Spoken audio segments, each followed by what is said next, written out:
Greetings, everybody. I'm just now noticing that I have some stuff on screen that I should probably get rid of because it is not accurate. Boom, there we go. Well, it kind of is, kind of isn't. I was going to say, I'll get rid of that description because we're not doing any unboxings today, but I think we are.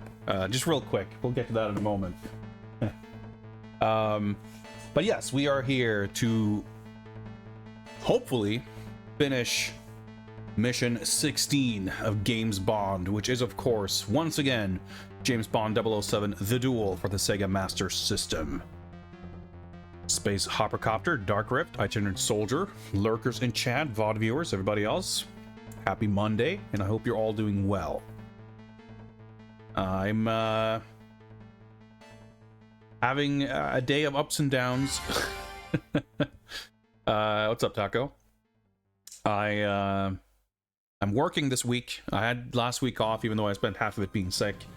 Anyway, I have to be in the office this week before I go on vacation proper.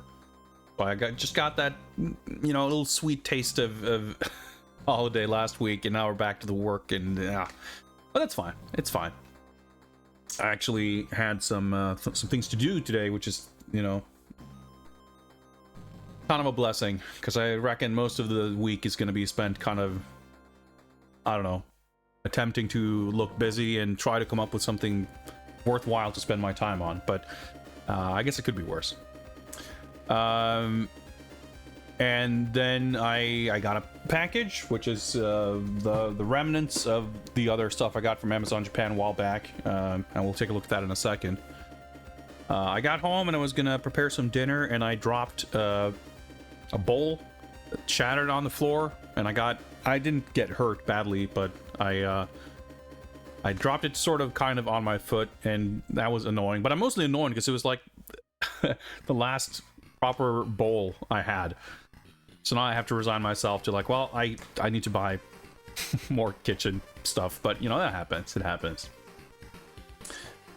Hopefully we will make good progress, and by good progress I mean complete the duel, so we can end tonight on a high note. It's been a fun game. It's been a challenging game, especially as on Saturday stream, after about 7 hours of just chatting, I made a you know, an optimistic attempt at, like, hey, let's see how it goes. And as the run progressed, I was like, hey, you know, maybe we could actually beat the game. You know, maybe I didn't need to de-rust too bad. And we made it to the final mission, which was the, you know, the PB. And then it turns out that the final mission of the game gives you a time limit, and the time limit is set by the number of hostages you've rescued, as well as the number of Q cases you have collected. But from the looks of things, it only counts the current credit.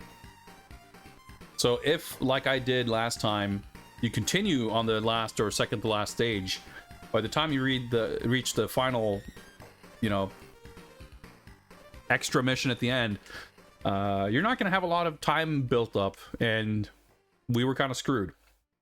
So I have some thoughts about that, and I have some ideas on how to do some research, how to perhaps mitigate some of the problems and challenges that come with that. But it's been fun. I've been enjoying the game a lot, so I don't mind digging into it a little deeper. I was half expecting to have finished the game by now and, you know, be kind of prepping getting into GoldenEye, but GoldenEye is going to have to wait a little bit longer. I'm really excited to get to it, though. It's a game that felt like it was so far off for the longest time, and now here we are, we're almost there.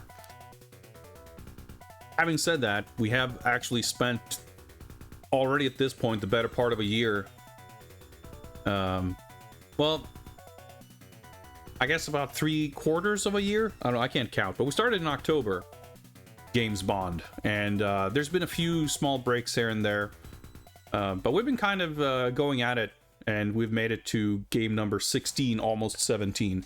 Although, before we get to 17, we will, of course, do the next secret mission, and we'll talk about that in a moment as well. Once we get some of this other stuff out of the way first. And speaking of other stuff and getting it out of the way, why don't we do this? I also just now realized that I did not get my my knife, but maybe this will go fine anyway. Oh, yep, this looks like it's gonna be just fine.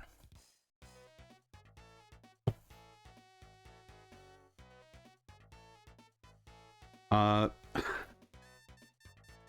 I have a little bit of a story around this, by the way, but I'll get this box open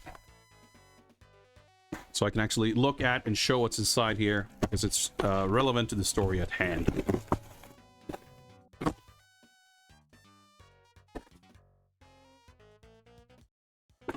So I did get, not too long ago, I got a box from Amazon Japan that had the Cobra TV series complete soundtrack, which I have now ripped, by the way. I've not yet had the opportunity to listen to it, but I have it ripped.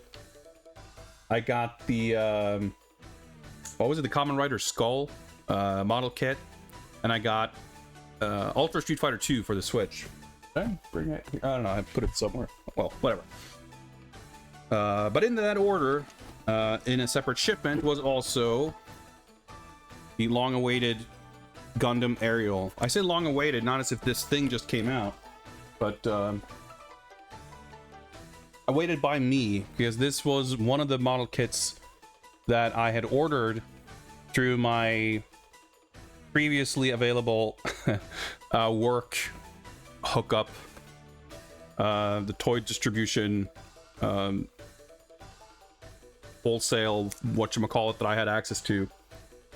And it's kind of funny because I had pre-ordered a whole slew of things over the course of several months, including the Kamen Rider Skull kit, this kit, as well as, like, I wish I could remember, but I'm pretty sure I had, like, Kamen Rider Build, I think it's called, right? And at least one Kamen Rider Ryuki variant, I think.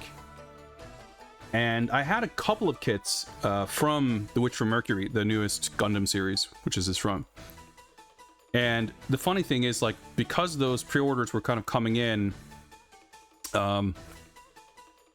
sort of not all at once, it must have been a year ago then, because yeah, I was on vacation and I didn't check my work email, and I'd missed the pre-order window for Gundam Ilfrith, which coincidentally I have the box right here.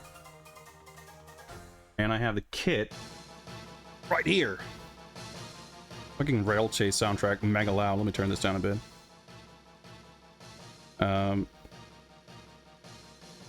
I have this here because I actually just finished building. I built the Gundam a whole while back. But I finished building the equipment, the weapons and the shield and the backpack just last night. What's up, Bruton G? We'll get you some hydration in a moment, but thank you for the reminder.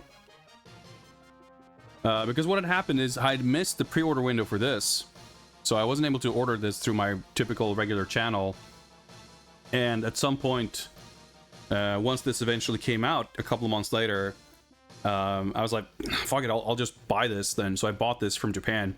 And this was, I don't know, last year sometime, I think. Early this year, maybe. And yeah, it's kind of ironic that I'd missed my pre-order window, so I'd sort of missed getting this one, and then I had to get it separately.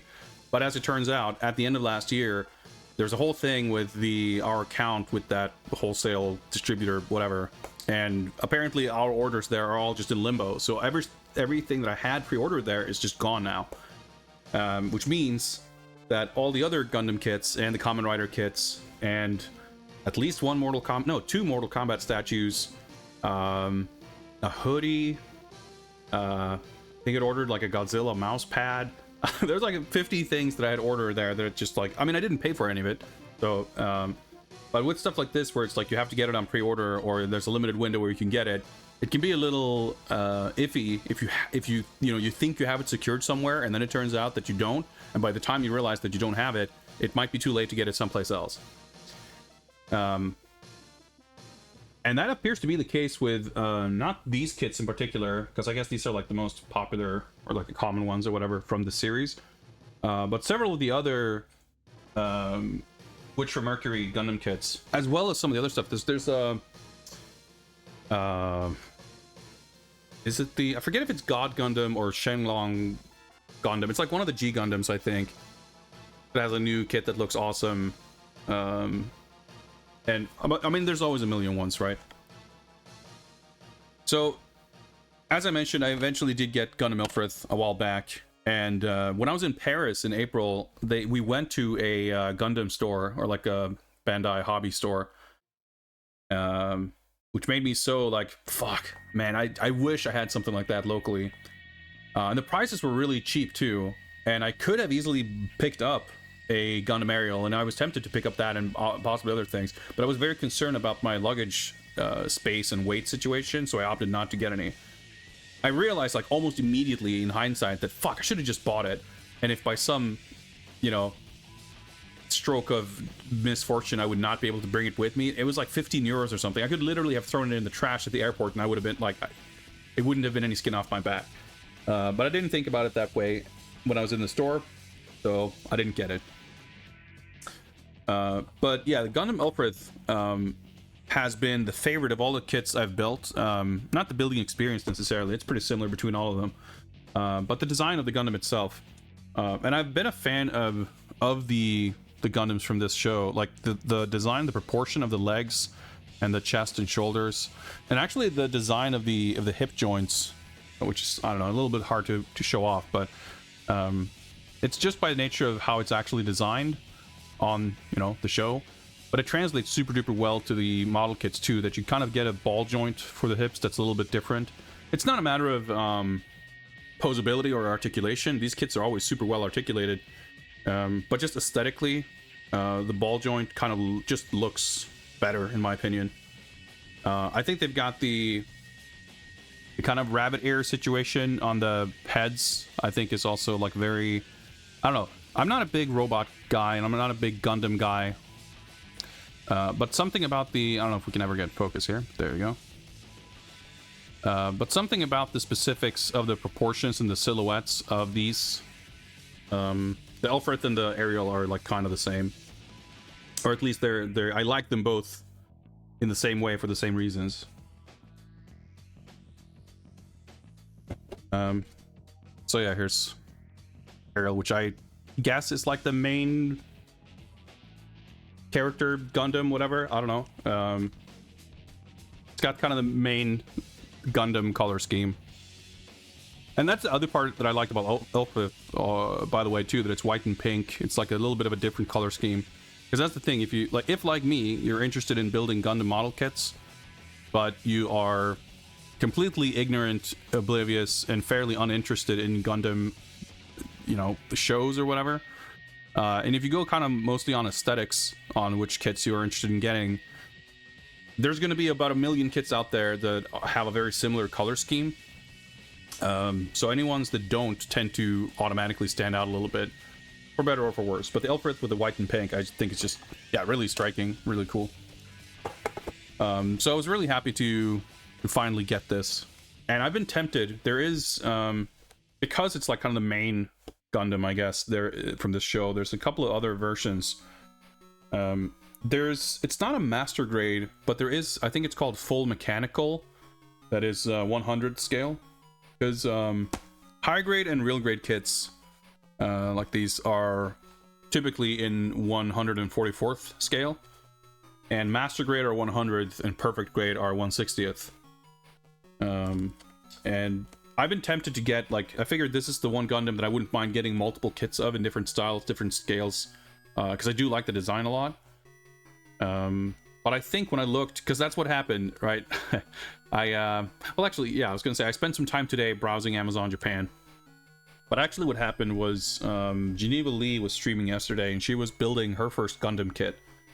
So I just happened to tune in while she was doing that, and it just got me really inspired to break out some of the stuff I had. I dug out my Kamen Rider Hibiki, which I didn't start building yet. And I was contemplating starting to build this last night, but then I remembered that, like, oh yeah, right, I'd never finished my Ilfrith kit. I just finished the main character and I didn't finish the equipment. So I was like, all right, you know, that's fine. So I could do that in like half an hour while watching the stream, and it's like, oh, that was perfect.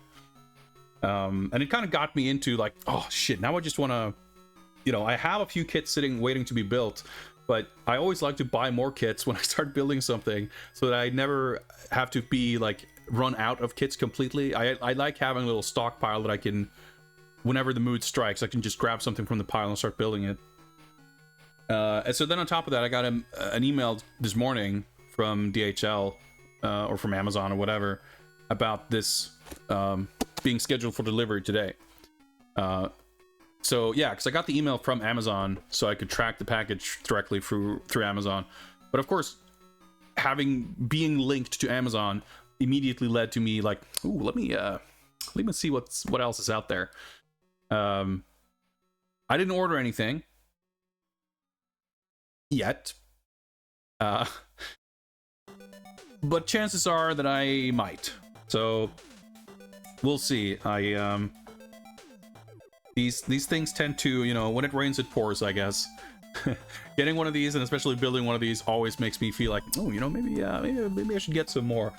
So we've got the Surugaya Zen Market package coming in probably a few weeks, and who knows, there might be a Gundam themed package showing up at some point between now and then. Prime Day is tomorrow. Yeah, I mean, it's I don't think that's gonna, well, we'll see. I don't know. There is actually, I saw that there's a Gundam Aerial, not a model kit, but a figure that's on sale. Actually, I happen to have it right. No, okay, never mind. I had a link to it. It's a different thing here. But it's like a 7-inch figure of Gundam Aerial, but it's down to like 11,000 yen or something. And it's like, I'm sure it's a cool figure, but if I'm gonna spend that kind of money, I'd rather spend it on master grade kits, probably. But we'll see, because I'll probably take another quick look after the stream tonight. But as far as Prime membership, I have Prime on Swedish Amazon, the kind of way that works. So I don't know if it, like, Amazon gets really weird. I'm not gonna get into it again. But I don't know that Prime Day is going to mean all that much to me necessarily. But regardless, I might get some new Gundam kits soon. Anyway, hydration. Let's do it.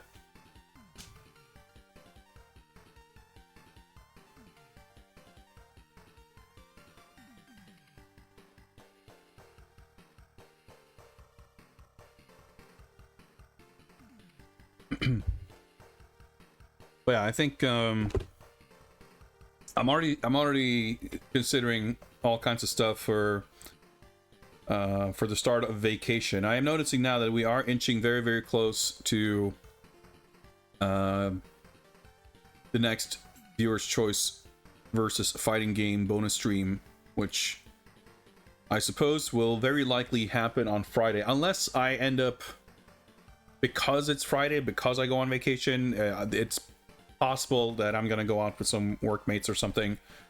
But it's also possible that we're gonna ring in holiday times with some fighting games. But yeah, I was also thinking, like, you know, maybe I should, unrelated to the stream, or maybe doing on stream, I don't even know, just get some kits and start building some shit and feel really, just get in the holiday mood. But I also had the thought the other day that I've been wanting to revisit Dead Rising 2. I'm sure I mentioned this on stream at some point. We played Dead Rising 1 a bunch last year for some like subscriber goal stuff, and we did some achievement hunting, and that was super fun. And it's been a hot minute since I replayed Dead Rising 2, so I ended up buying it again for Xbox. So I have like a clean achievement-free version to just get started on. And that's something that I've like for a while had as a like, man, that's something I really want to do this summer. So it could be something that I just decided, like, all right, I'm on vacation, let's fucking do Dead Rising 2 and we'll just stream that. But I'm also really excited to get into GoldenEye. We're gonna get to that pretty soon too. And I don't know, there's just a lot of stuff colliding. Well, we'll just have to see. I think it's just gonna be up to, you know, how the mood strikes and what I really want to do. What's up, Broccoli Donut? Yeah, I've built. I'd have to do some messing around with USB cam link stuff that was a bit of a annoying. Like I have a like an app. What was it called? The Droid Cam, I think. It's an Android app that you can run on your phone, and you hook up your phone with USB, and you essentially can use your phone camera as a webcam or a camera source in OBS, and it works well for the most part. And your phone's generally going to have a much better quality camera than any webcam. But since I got my current phone, it's not that new. But for some reason, I recall the camera, like the control, there was something about using that app on this phone that didn't work nearly as well as it did on my previous phone. And I remember that being a little bit of a hassle. So I'm going to have to look into that. Because, yeah, if I'm going to do a building stream, I would want to have a camera on my desk, which I can set up, but, yeah, not without a little bit of hassle. But we did do that once. I think it must have been for my birthday stream last year. I built like a Gundam kit, and I think we did some I did some like coloring book drawing. I had like the Sega coloring book, and I cannot entertain the thought of like setting anything up for it seriously at this juncture. But now that I'm doing some remodeling and fixing around in the rest of my apartment, it's gonna make it possible for me to declutter quite a bit on my workshop desk that I have in my bedroom, where I do my model kit building and painting and stuff usually. And the way anyone who's into model building or Warhammer or anything like that tend to be familiar with this concept of you have a desk and it just gets more and more crowded with stuff, and you eventually end up with this like 5 square inches of space that you're actually using. And it's not really super comfortable, and especially if I'm gonna have a camera and I'm gonna want to stream and do stuff, like that wouldn't work. But I was thinking, like, if I can actually improve that workspace a bit, it would be really sick to have a separate setup in there that I could stream from, so that I could do like streams of that kind of stuff. I don't even know what it would entail in terms of gear and setting things up, but it would be really fun and cool to be able to do it. But I mean, like I said, I did for my birthday stream, and I was doing it right here. I had enough space to actually, I mean, frankly, right now I have more space on this desk than on my actual hobby desk, just because it's full of crap. So that's not a necessity in order to be able to do some Gundam building or something on stream, but I don't really like to clutter this space up too much. I mean, it's fairly cluttered as is. It's like anytime I do a figure unboxing stream and everything, I have just this, like, it takes me a good while after finishing stream to just clean everything up, and that's a bit of a mess. But anyway, I'm definitely gonna get to building more soon, and whether any of that is gonna happen on stream, we'll just have to find out.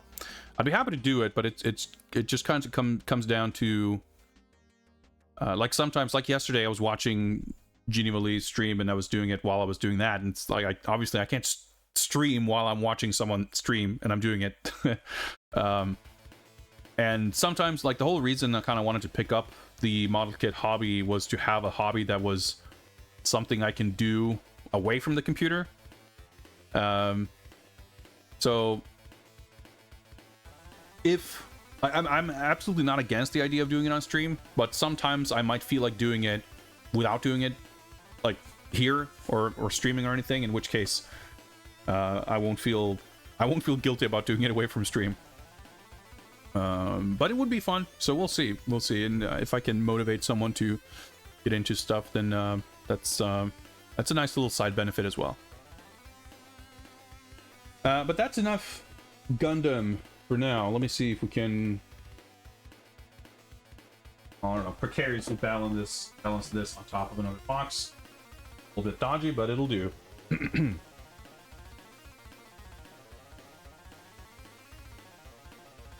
All right. Let us get to business. We are, of course, here to continue our quest, our journey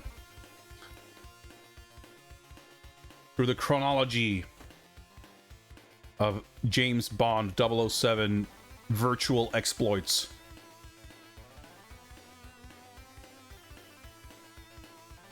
Mission number 16 is still James Bond 007 The Duel for the Sega Master System. It is indeed a Master System tour de force. Very cool game that I've been enjoying a lot. We need to, before we get started on the game, we need to consult the manual again, because we read the manual before we started playing, and there was certain information in the manual that during our playthrough seemed somewhat superfluous or even inaccurate, perhaps, to the way certain things worked. The level descriptions in particular describe things in certain detail that seem to imply how certain things might work or certain things you need to do, and then when you play the game, it's like, yeah, that doesn't really matter. But there were some details around the final mission that turns out definitely do matter, so I want to make sure that I read what it says again, lest we miss out on some important information that might be vital to the completion of our mission.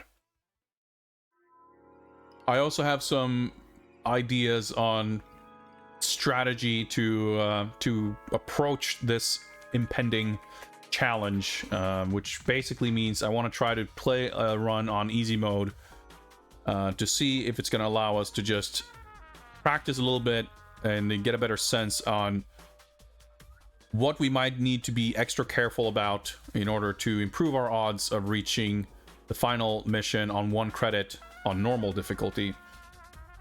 The manual makes no mention of any potential ending or whatever being different on easy, but I still want to be able to complete it on normal mode because we've got close enough that I think it's doable. Worth mentioning also is that we did indeed reach our Q Branch Research Funding Initiative goal of 15,000 credits. And as such, we have unlocked secret mission number 3, which is 007 Car Chase, an unlicensed Commodore 64 game from 1985. So whenever we are done with the duel, this will be next up. From my limited research, having dabbled a tiny little bit with this game, I get the impression that this might not carry an entire stream. So it's entirely possible that we will do this as a little bit of a pre-show kind of thing for the inaugural GoldenEye stream. But we'll see. We'll see. I'm not even going to really worry about it until we finish the duel, which may happen tonight. I hope will happen tonight, but I know better than to take it for granted. This should be fun, though, whenever we get to it. It requires a joystick. Yeah, so this is this box that we're looking at here is like a complete mock-up. This is quite obviously not a actual packaging from 1985. In fact, I don't really have much information on how this game was distributed, if at all. But someone mocked up some kind of cover, and I'm pretty sure this image, I think it's from No Time to Die. So like from, I don't know, 2 years ago, 1 year ago. But yeah, as you might imagine, this is the kind of thing where if you Google it, you're not going to find packaging. And being in like a non-commercial game means that it's like, who knows how it was even sort of archived and preserved in the first place, let alone how it was distributed. But who knows, you know, probably there was, it went on some BBS or some floppy collection or, you know, tape trading list or what have you. That's how these things tended to work, I suppose. But we are making steady progress through our list of secret bonus missions, and there's going to be some real doozies there. Lemon64 doesn't list it. Yeah, I mean, I would assume, I mean, needless to say, I'm sure there is no such thing as a complete database of every Commodore 64 thing if you include like non-commercial stuff, because it's like anyone could do anything and just mail it to 2 friends, and then that's it. So where you draw the line for kind of what you would include in any kind of database. I mean, the thing is, even commercially released products sometimes, you know, can be obscure enough to not make it to those kinds of databases. Like, I think a lot of people have a kind of inflated or whatever you'd call it, sense of faith and trust in these kinds of authorities isn't really the right word for it, but you know, like, people just trust that if you go on Moby Games, or you go to Game FAQs, or you go to Giant Bomb or Wikipedia or whatever it is, that if there's a list of games for a system, then that's the list, and that those are the games that exist. But there's a lot of stuff that's just not on any of those sites, or some of them. And like, the further you get away from American released console games, the more dubious it gets. Like, once you get to stuff that's like never released in English, in English speaking territories, or North America more specifically, things get dicey. Whenever you move away from the mainstream consoles, things get dicey. And I mean, you can go to, I'm sure there are like Russian resources, I'm sure there are Chinese, Japanese, Brazilian, etc. resources for those kind of local markets to varying degrees. But even then, like, you'd have to sort of be able to penetrate those communities or resources.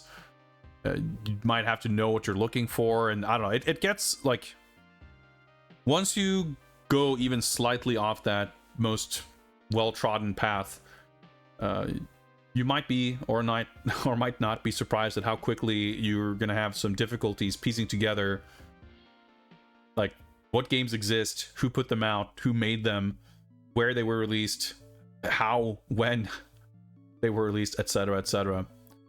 I have in fact uncovered additional games that may be appropriate for this project. So the list of secret missions may be amended with additional games, but I'm going to need to enlist the help of certain people to...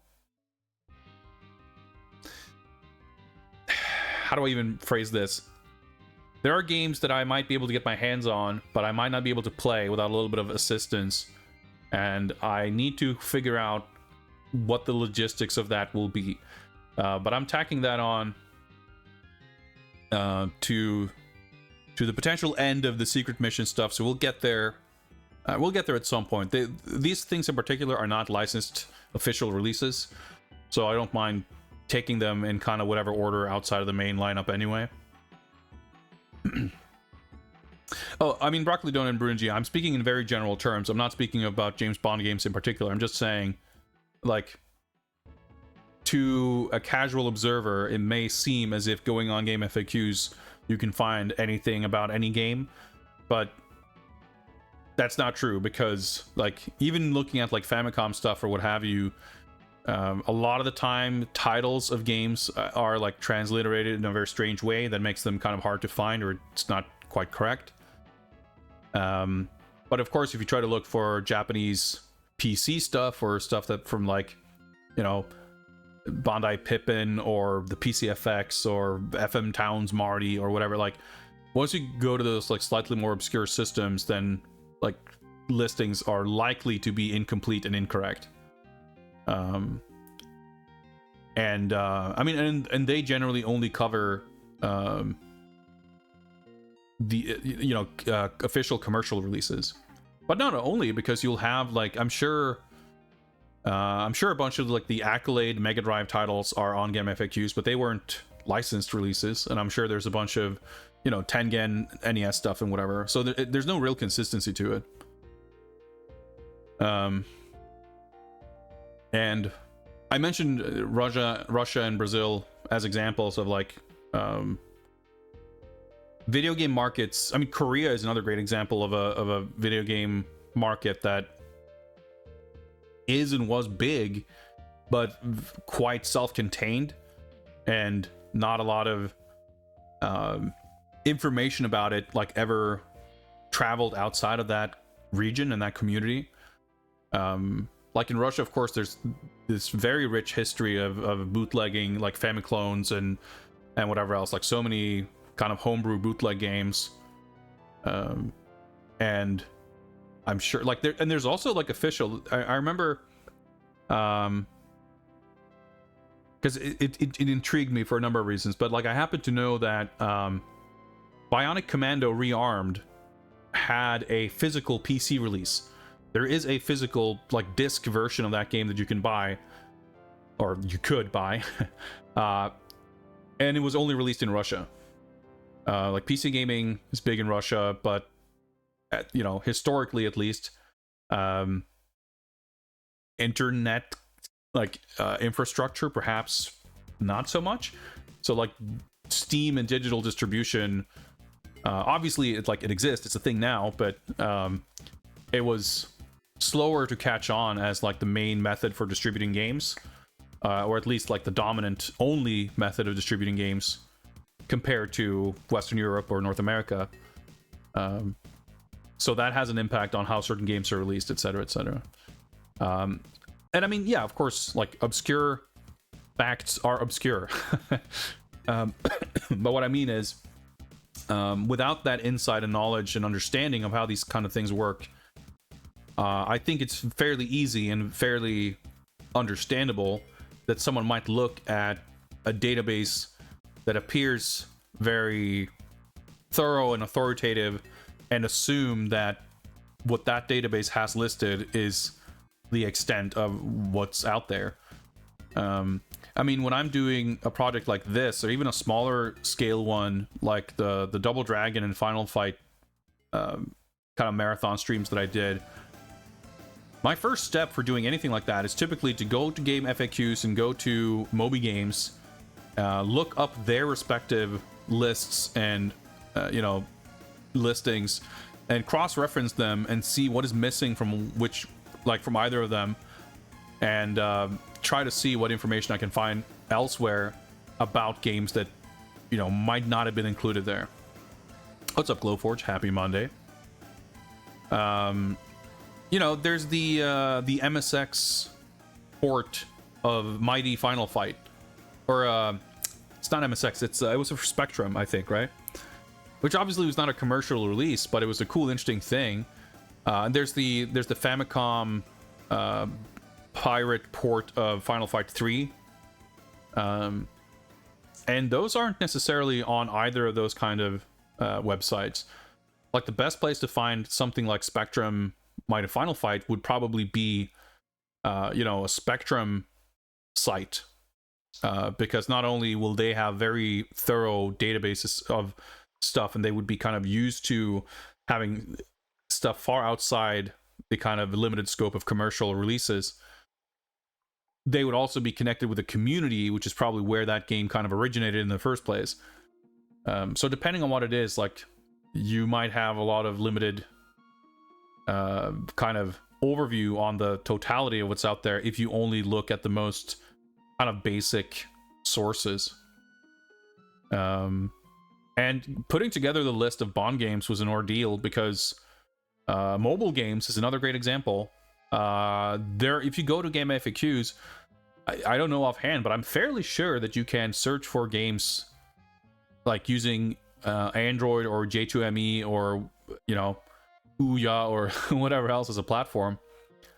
But that doesn't mean that anything that was released as a game for Java on phones is going to be on there. In fact, a vast majority of it is not. So we'll see. Like I said, I think there's 2 games that I have currently identified that are not yet on either of my official game list or my bonus game list, the secret mission list. I intend to add them to my secret mission list, but I can't really put them on there until I have secured a copy of the game and a way to actually play it properly. So it's a work in progress, but I'll get there eventually. So in the grand scheme of things, 007 Car Chase is at least a game developed by someone from an English-speaking country. I think this one came up fairly quickly in my search as far as these like unlicensed things go, but it's a jungle out there. But of course, like I said, before we get to that, before we have to worry about anything else, we need to worry about the Duel for the Master System. As mentioned, let's see if we can get a look at the manual here. Interact, there we go. And we'll see. We're not gonna like go through the entirety of the manual again here, but we'll scans of this kind of stuff also not always super available. But it does describe the missions. And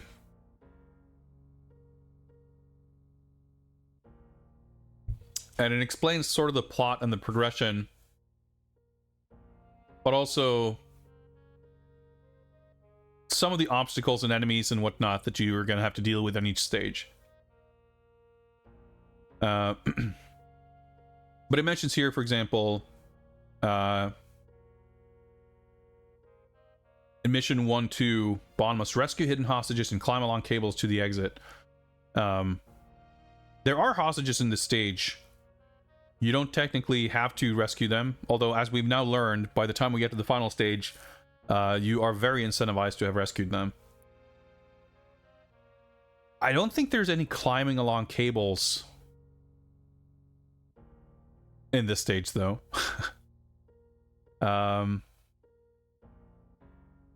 So sometimes there are some descriptions that are a little bit inaccurate or overly enthusiastic, perhaps we could say. But it's not too inaccurate, I don't think, for the most part. Yeah, end of mission, we fight Jaws, and then mission 2, we're in the quote-unquote jungle. Looks more like a big forest, but I guess I don't know the technical difference. We have to disable the power plant in 2-2.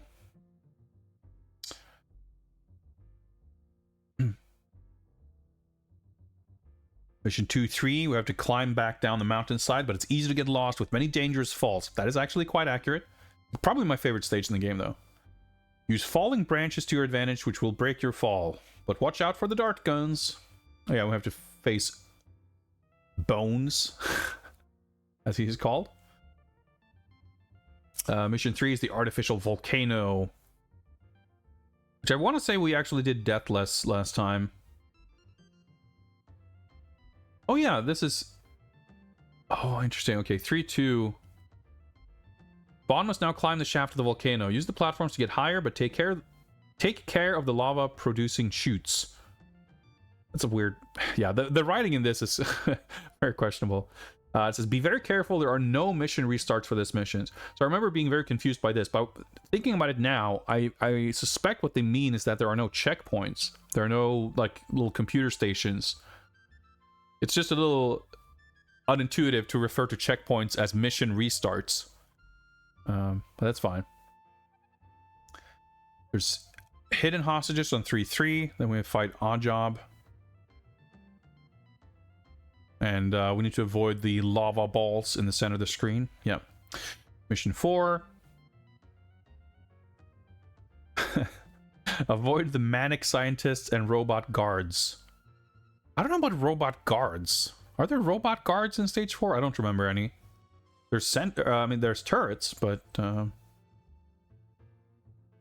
it says there are many robot guards and sentry guns. Well, whatever. We've completed these stages. I don't think there's hidden enemies that we have to worry about. But yeah, here we go. Final mission. This is the part that I wanted to check out. Bond has reached the end of the shuttle bay. With his fuel supply cut off and the power station destroyed, Graypen has no chance of launching. He must now rescue... Alright. Bond must now rescue the final hostages, but the shuttle bay is leaking radiation. Bond has only a short time to rescue the final hostages and leave the island before it blows up. Take great care of the fleeing guards. They're not really fleeing. They're just running back and forth and shooting you exactly like every other enemy in the game. Fair enough. Yeah, we got some laser beams to deal with, but that's fine. We'll get that out of our hair soon enough. Yeah, so I was curious here because the manual seems to imply that we have to rescue the hostages. This has, of course, not been the case in the rest of the game. The hostages are all optional. But I don't know, because rescue hostages takes a good chunk of time, because you have to shoot your gun at the door that they're hidden behind like 6 times or something. You have to wait for it to explode, and then you can rescue them. But if we 1cc all the way to the final mission, we might have like a million seconds on the timer, in which case we're probably going to be fine. But there's a lot of enemies too, so you have to kind of stop to take care of them. You could probably like speed run some shit and jump, because I reckon the enemies, like the enemy's awareness of you seems to be quite limited to when you're on kind of the same plane as them. So I'm wondering if, like, in theory, if you like bunny hop, I wonder if you can kind of avoid detection by the enemies. The thought just struck me now. I think the best way to deal with the final mission is to just make sure that we get there with enough time to not have to worry about these things. But I don't know if that's actually viable. I don't know if there's a max to how much time you can go in with. I don't know if you can, like, if we can skip the hostages. There's a lot of question marks. I don't know how long the stage is either. I couldn't, like, on my last life, last time, I decided to completely ignore the hostages and just make a mad dash for the exit to just see if I could reach the exit, and I couldn't. So there's a lot that we don't know about the final mission, and I would prefer to be able to do some research on that stage without being at the very end of an actual real run with the pressures, you know, associated with that. So I want to see what it says here about, yeah, the difficulty levels too. Ana de Armas, easily top 5 Bond girl. Yeah, she's pretty great. I haven't seen her in that much stuff, but anytime I see her in anything, she's usually pretty great. And yeah, she was definitely. I was really sad that she wasn't in the movie more in No Time to Die. I thought she was like the best part of it, pretty much. I enjoyed the film though. Right, so it describes the difficulty levels here. Starting the game, game type. This changes the game's difficulty from easy, normal, or hard. Easy. All enemies move slower and fire less. Bond gets more hit points per life, and there are no end of missions. So the end of missions are the boss fights. And it does describe the end of mission like the boss fights, and then it calls the final thing after 4 of 3 the final mission.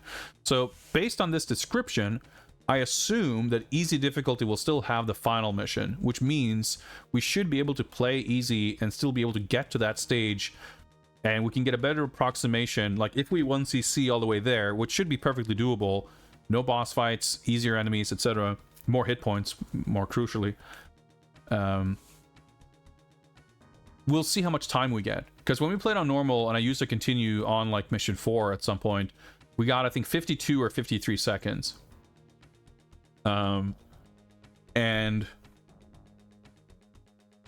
I'm curious to see if we get the 1cc on easy, are we going to get like 500 seconds, or like we only had like a bunch of queue cases to give us the timer.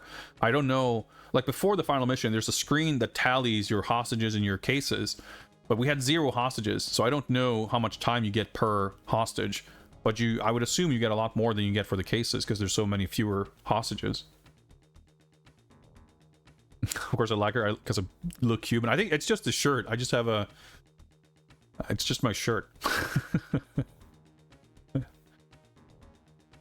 Maybe it's my my healthy tan. I don't know. I mean, I'll take it though. I've had people describe me as looking similar to all kinds of people. That I'm not sure if I see it, but hey, it's all in the eye of the beholder, I suppose. I guess we should read this too. Lives, credits, and hit points. Each Bond game has 3 credits, each credit has 3 lives, and each life has a number of hit points depending on which difficulty level you are playing. On easy, Bond gets 4 hits per life. On normal, Bond gets 3 hits per life. And on hard, Bond gets 2. Every time Bond gets hit by an enemy or a bullet, he falls to the floor and loses a hit point. When he's lost all his hit points, then he loses a whole life. When Bond has lost all lives, then you will be asked if you want to play a new credit. If Bond falls too far, falls into the sea or a lava flow, or dies on an end mission, he will lose a whole life. Strange. I guess well, I understand, having played the game, that what they mean is you will lose a life instantly. Like on the boss fights, you don't have hit points. You just die instantly. Also, if you die instantly, you die instantly. Extra lives, credits, and hit points can all be gained during the game. There's a slot machine thing that happens at the end of each stage where I think I have managed once to gain 2 extra lives. But the ability to gain hit points or continues they still elude us. It's an extremely just complete mystery. We didn't necessarily learn that much more here, but I just wanted to make sure that I'd look this up in case there was some description, some part of the description to the final mission that would give us some crucial information. But not really. Well, having said that, why don't we boot the game up? And we'll start things off with an easy mode practice run and see if we get to the final stage. We'll see how much time we have and how it works, and I'll try to run through the stage, and if I get to what seems to be the end of the stage and I can complete it, I'm gonna dive on the reset button and hope that we don't get to see an ending so that we can do it properly on normal difficulty. But yeah, I'm just a little bit wary of like, I want to practice the mission 4 stages because I've only played them once, and I want to have a better understanding of what to expect from the final mission, because it still takes a good while to get through the game on normal, so I don't want to have to do 2 more runs only to get caught off guard by something in the final stage. I think it's going to be a more efficient use of our time, essentially, to do easy mode practice runs, or at least 1. Hopefully 1 is all it takes, but we'll see. Okay, let me close this. Let me swap on over here. And I'll boot up the old Mega Drive. Oh yeah, I need to change this.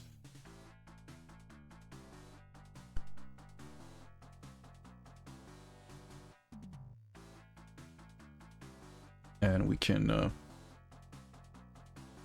fade this out.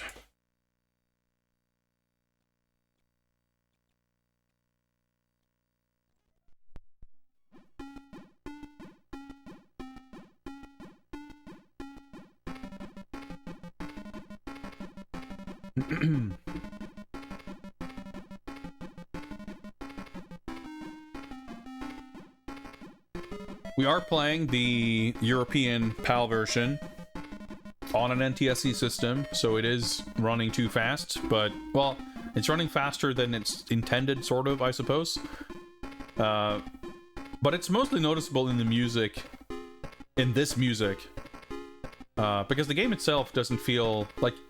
There is a Brazilian version that is supposedly kind of fixed for NTSC, and it runs slower. And this music sounds better. But the gameplay feels super awkward and slow in that version. So we messed around a little bit with both of them when we first started playing, but I pretty much determined that this is the version I prefer to play. Oh yeah, easy. Alternate button scheme and change so we have music instead of sound effects. Alright, so let's do an easy mode run and see if, hopefully, it's not going to be so different that we learn that we learn a bunch of bad habits. But I think it'll be okay. Let's start the timer. It'll be interesting to see, like, with the enemies supposedly being slower and firing less rapidly. Alright, the fish look the same.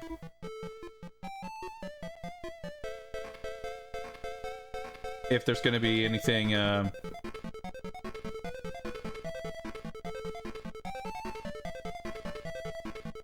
don't know, dubious. Right, so each of these queue cases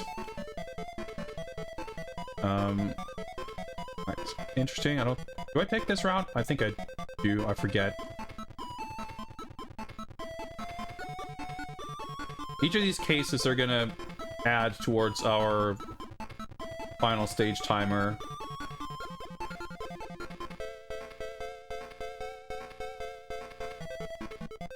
Get those guys. There's a little checkpoint. Or a mission restart, as the manual calls it, I guess. Right here.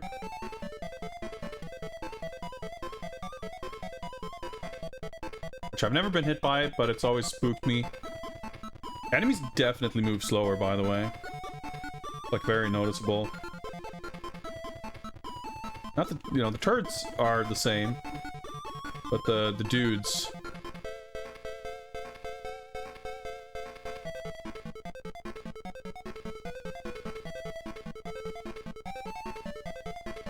Ah! I realized it just before I got hit. Like, wait, hang on. Should go up here. I think I'm taking kind of a slightly different route than usual. But whatever.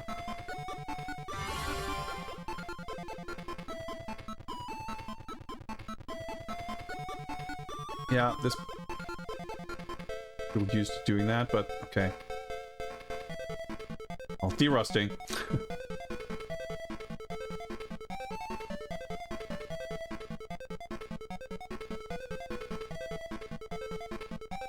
Alright, there's the end of the stage.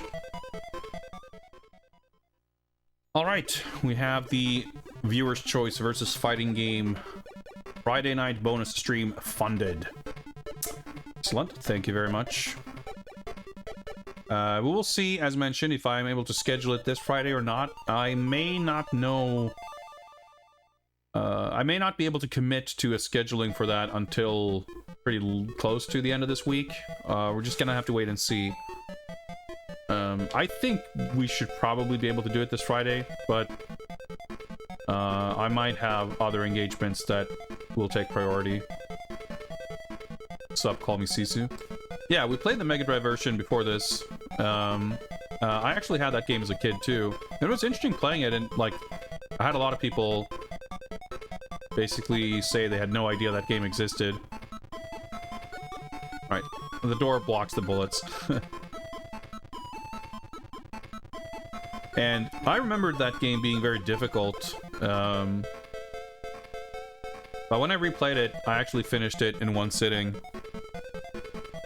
But that game's great. I really enjoyed it. It's got a lot of cool touches. But it's interesting because these two games are... they're both developed by the same people. And a lot of the graphics are shared between them. The game mechanics are largely similar, but not the same.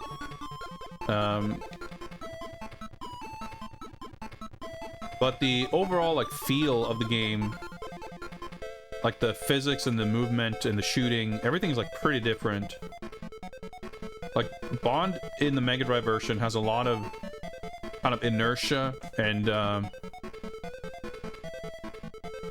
he's just a little more kind of sluggish in a way. Like, he runs really fast, he jumps high, like, all that stuff. I could have run there, but take it easy. But whenever you go from standing still to running or to jumping, like, there's just a lot of delay before he starts moving. In this game, you have this, like, turning around is slow, but anything else is, like, pretty instant. Crouching, like, there's a few things like that, but it's not... I just realized as soon as I turn around, that turning is, like, the slowest thing you can do. A lot of slowdown here, too, but...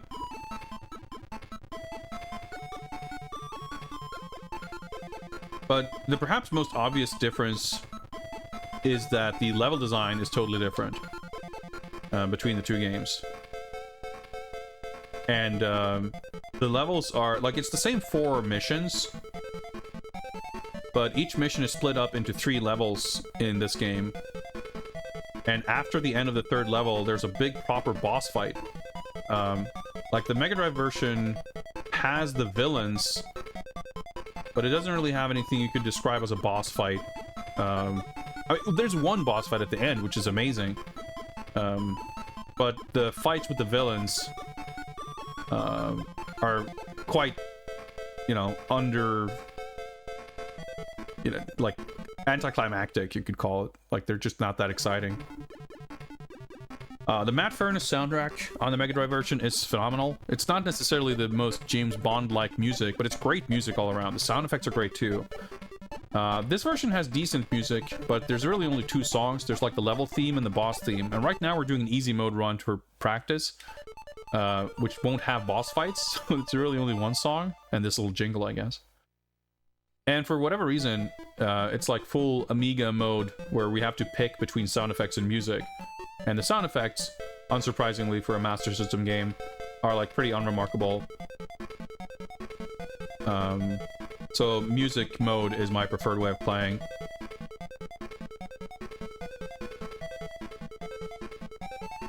So the soundscape is like not the most riveting. But I think the level design in this version is superior. I think the boss fights are really cool. I think there's enough cool stuff in both versions that are exclusive to that version that I'd be really hard-pressed to pick a favorite.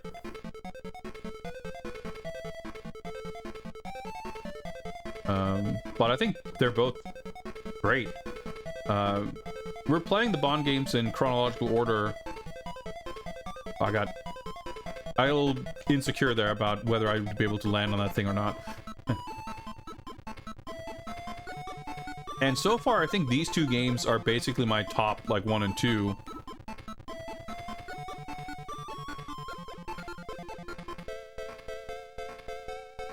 I'll say there's stuff coming here, and I don't remember if that's dudes or barrels, but luckily crouch shooting will take care of both. So the manual did mention that there's Q cases on the top levels. I suppose it's accurate. I usually just take this route because it's the route I'm used to taking.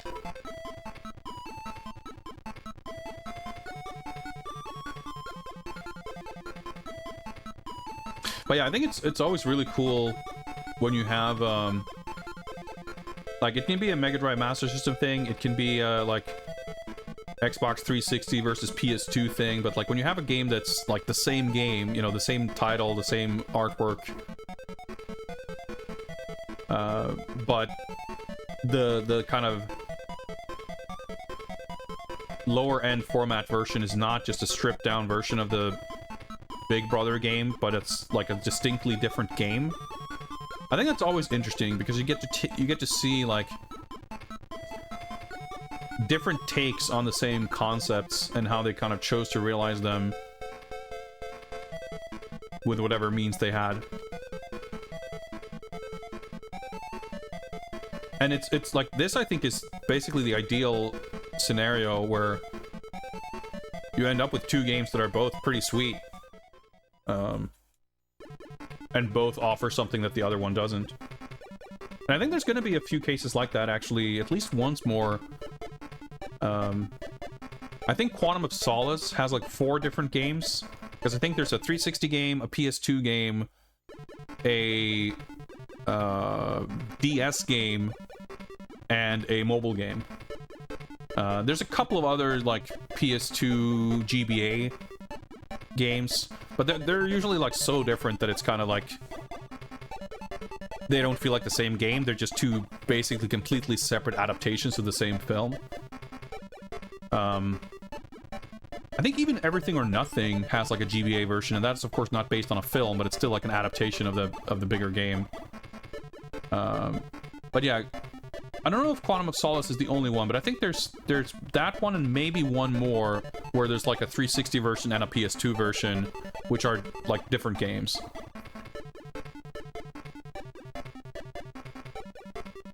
Because that's something where it's like similar enough where you might expect it to be just a crappy port, but they actually decided to do something different. And there's a few others like that I can think of outside of the Bond thing, like where like Sonic Colors was on, I think, now I'm getting confused, because was Colors on 360? I forget, but there's like a Wii and PS2 version that was made by Dimps, I think, that people largely consider like the better game. Or maybe even Unleashed had a PS2 Wii version.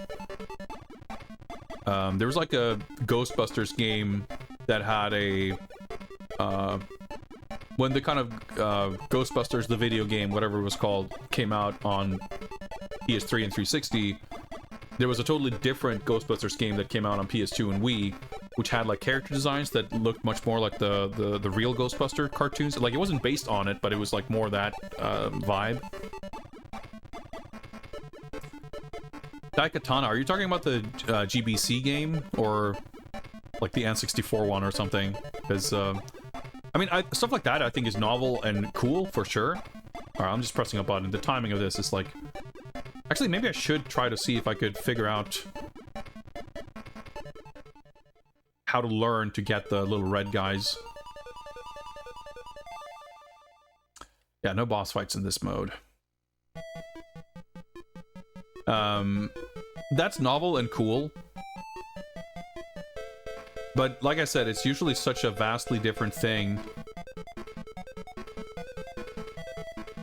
Right, yeah, last time I didn't shoot that guy ahead of time, and I got flustered when I almost jumped into him, and I just took a death right at the beginning of the stage for no reason.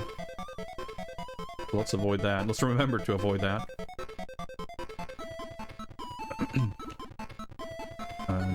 But for me, I suppose... I mean, there's also, like, you know, the kind of isometric GBA versions of, like, Max Payne and Jet Set Radio and Tony Hawk. And those are, like, some of them actually really good, which is, like, the most shocking part, maybe. And I guess I don't mean to downplay the novelty and coolness factor of that kind of thing. But I consider it kind of more of a separate thing, I suppose. And I have to travel further away.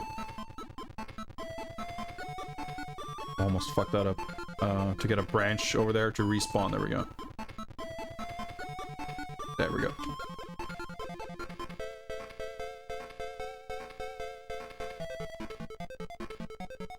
Because, like, you would never expect... Like, yeah, you can definitely consider it a surprise that the Game Boy Color has a version of Daikatana.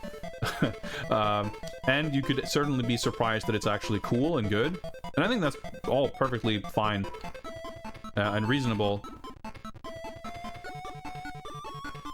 But there's something special about the novelty, I guess, of...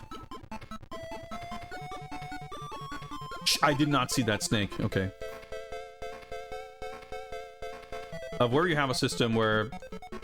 Yeah, you would expect something... I panicked there.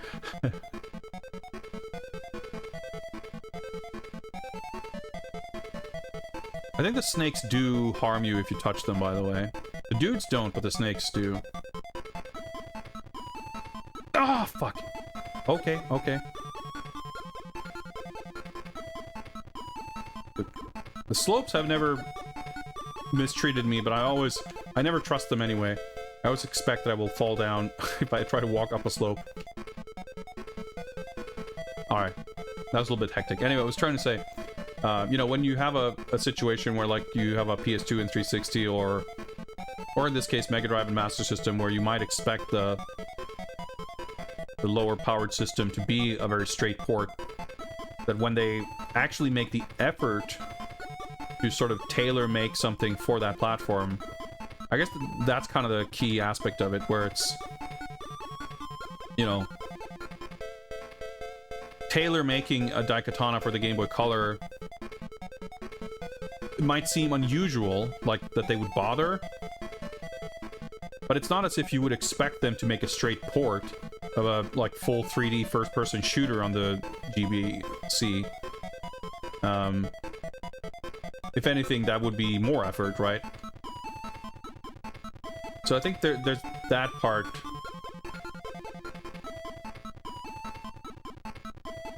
Dude, what a fucking unbelievable bullet pattern I got there. but that was on me. I wanted to be fast and efficient, so I didn't even consider the bullet patterns there. I could have avoided that for sure.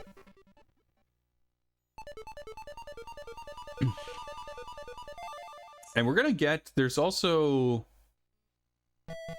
actually much sooner, I want to say Tomorrow Never Dies, I think only had a PS1 game, but The World Is Not Enough has a PS1 game and an N64 game, and they are different. So I mean, that's obviously got nothing to do with, like, porting or bringing something to a weaker platform. But it's kind of fun and interesting for similar reasons, where you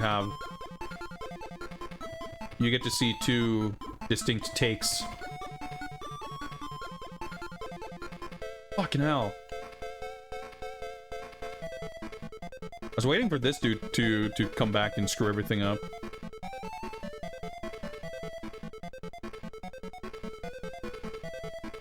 So we're definitely sloppy. If this was normal difficulty, we would have taken a death here. But I can also kind of trace each of these deaths, or even hits, I guess, to overconfidence and carelessness.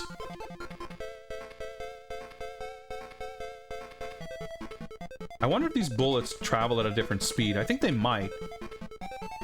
Because it might be that because I'm finding those jumps to be harder than I expect them to be.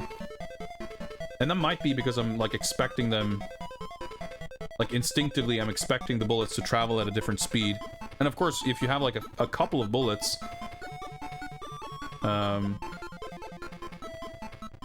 reaction times aside, the actual jump to jump over them is going to be stricter if they travel more slowly.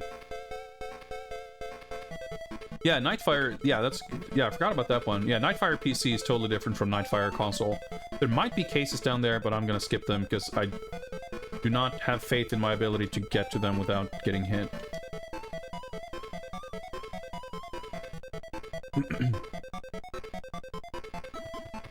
And yeah, Nightfire is another game I actually had when it was current, and I loved that game.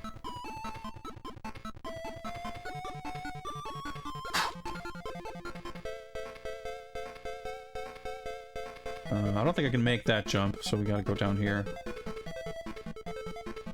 And it's gonna be really fun to revisit that game. There's a turret. Nope. Right, so this is the oh, nice. So we actually cleared out a turret here on the left.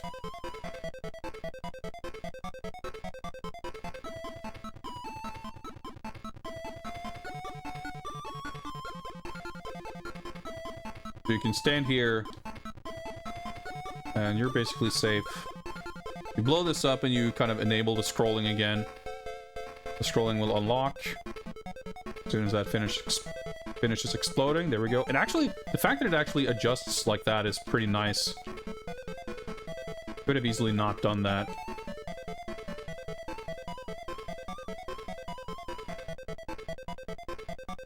There we go. Let's take the upper route, because I try to be smart and take the lower route before. And it screwed us up. Because I bonked my head on a turret and fell down and took damage. And if I do that now, it'll kill us, so... And there's a case here.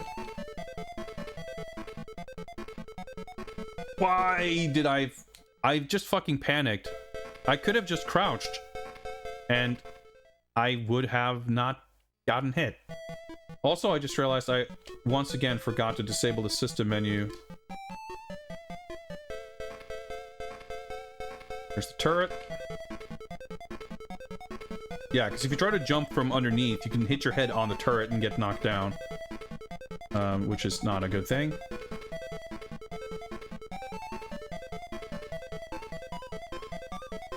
I think we go down right? I don't think you go... no, I'm pretty sure we have to go up here to finish the stage. Or do we? Probably not. I thought the screen like stopped scrolling there. Oh, okay. A few things my memory was a little bit hazy on, but I just realized there's a time bonus. I've not really been aiming to go fast. I guess I also have not been paying attention to this screen at all. 2, 3. All right. Just about at the halfway mark. Yeah, this is the perilous descent.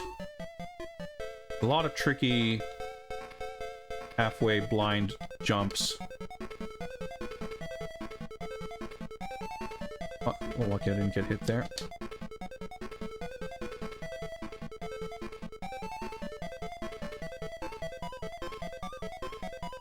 Yeah, that part got me confused last time. Snake, that's like barely visible. It's definitely scary to have to wait for the dart, whatever they call them. Because they don't, like, telegraph. I guess the Q case there is gonna be, yeah, it's like gonna be on a platform. If you see a dude running, there's a platform there. The branch there we can fall on. Whoa, whoa, whoa, whoa, whoa, whoa, whoa, whoa, whoa.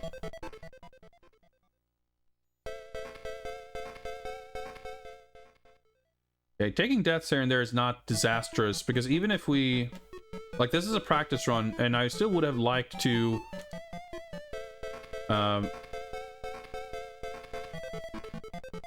1cc our way.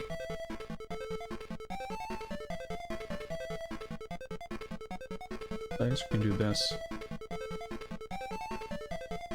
to the final stage. But even if we don't, we'll just, like, regardless of what state we arrive at the final mission in, we'll get additional data.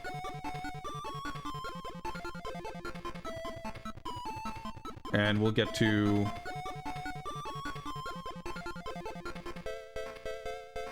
Whoa, that guy spawned? Okay.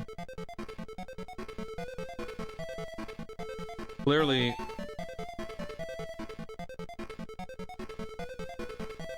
There's some practice to be done in some of these stages.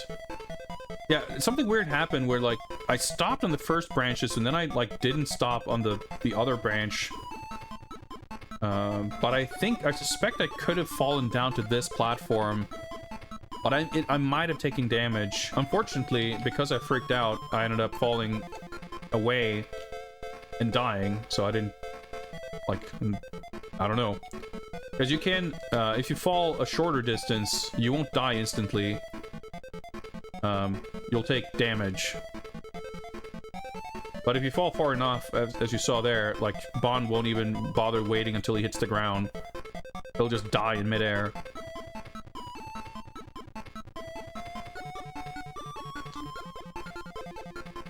Oh yeah, that part's a bit dicey. Some of these snakes are put at kind of awkward heights.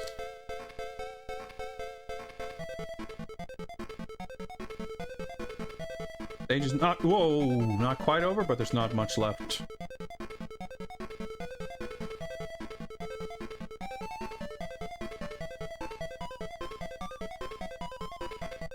Oh yeah, that's the rope I always accidentally climb down immediately. Ah, I pressed down, but I wasn't fast enough. Is this the jump? No. At least we know that the dart guns are gonna hit on our height. I don't think I get to go down here. Oh, maybe.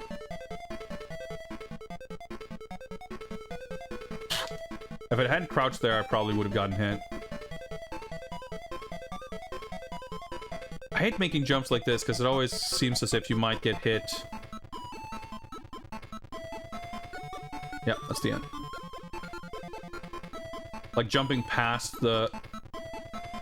Okay, that's interesting. So I was holding down there. You might have seen me crouch.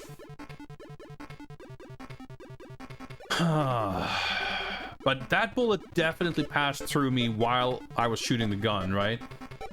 But does that mean that you can give yourself a crouching hitbox at any point by holding down. James Bond's just that good. Yeah, I think so. It's early there, but I tried to time it for when the cursor was at the little 3 dudes. Like, I'm trying to piece together best I can whether pressing the button, like, is it gonna stop on the one it was at when you pressed it just after a loop or two? Who knows? Yeah, I just wanted to pause to check the life situation. And yeah, we're on our last life.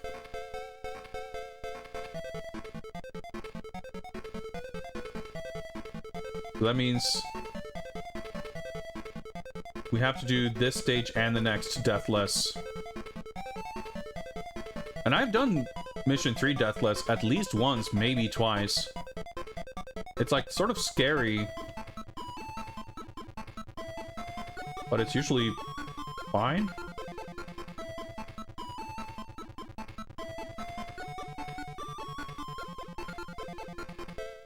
Oh, we can still fuck up. Honestly, it would arguably be wiser to use the continue now that we more or less know that we are likely to need to use a continue. Well, I've already made it this far into this stage, so I will probably take a deliberate death at the... Well, unless I actually... Nice, despawn that guy. Unless I happen to just die by accident. I'll take a death at the beginning of the next stage. So we have, like, decent lead up to the final mission. There's some good quality jumping. Yeah, I like that you can see the platforms above as a little hint. You're gonna have to get up there. Yeah, the level design in this is like... There's nothing particularly remarkable about it, but it's well done. That was a little bit scary. I forgot that those guys show up here.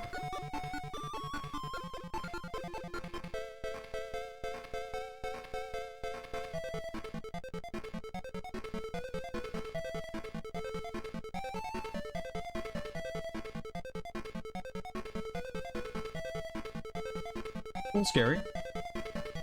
Thankfully, you do not take damage from bumping into dudes.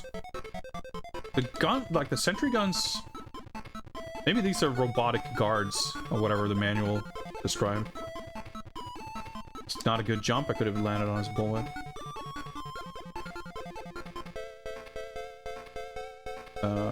Like I said, the snakes harm you, and yeah, there was that turret in the power station part that I had previously died from jumping into, so it definitely hurts you. Holy crap! Lord Dagger Joe bestowing unspeakable amounts of unspeakable horror upon the community. 10 tier 1 subs. That's amazing. Thank you very, very much, Dagger Joe. And congratulations and welcome to everyone who was gifted a subscription. Unspeakable horror awaits you. And thank you, Space Hoppercopter, for returning the favor and bestowing a gift sub upon Dagger Joe. A lot of love going around. Thank you, Dagger Joe. By triple, double agenting. Okay. Unspeakable horror awaits you. I was distracted by Quan Chi, and then I was unspeakable horror awaits confused by Commander Bond's ability to levitate while firing missiles. Unspeakable horror awaits. And then I remembered that I meant to take that death. Well, I didn't mean to take that death, but I had intended to take a death, and that's just the one we took. Dagger Joe just will not stop. Unspeakable horror awaits. you. Cannot be bargained with, cannot be reasoned with. They will continue to gift additional 9 subscriptions. Unspeakable horror awaits you. Thank you once again, Dagger Joe, for your incredible generosity, and welcome to Unspeakable horror new and awaits returning members to the Skull Club. Let me check my stats here. So scary. I have to press the pause button on the cartridge. We're back to 0 points, 3 lives. We're back to our standard Unspeakable sub-weapon horror count. awaits you. And I never use the sub-weapons anyway, so that's fine. Yeah, we'll just enjoy Quan Chi laughing for a little bit longer. Unspeakable horror awaits you. So in case you're not familiar, the Sega Master System... Unspeakable horror awaits you. It's really bad. The Sega Master System has a pause button on the console itself. The controller only has 2 buttons, and to pause you have to press the button that's physically on the console. Unspeakable horror awaits you. And we are playing this on a Mega Drive, which is fully backwards compatible. Horror awaits you. But unfortunately, there's no way Unspeakable horror awaits you. for a Master System game running on a Mega Drive to make use of the Mega Drive's additional controller buttons. So, you know, it would have been great if the start button on the Mega Drive controller could act as the Master System pause button, but unfortunately that's just not technically possible. So I'm playing this on an EverDrive cartridge, which, in order to allow you to pause in Master System games, has a little pause button on the cartridge itself. So anytime I have to press it, it's this like tiny, finicky little clicky button, and I'm always terrified that pressing the button is going to wiggle the cartridge just enough to make something bad happen. Nothing bad has happened yet, but that doesn't mean I'm not terrified of it.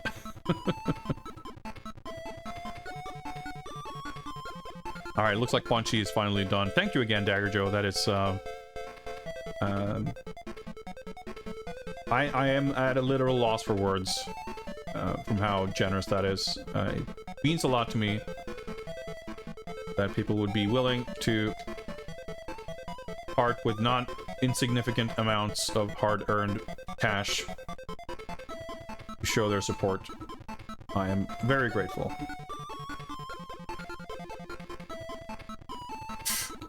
That's a little... Ah! Should have waited down here. Done this.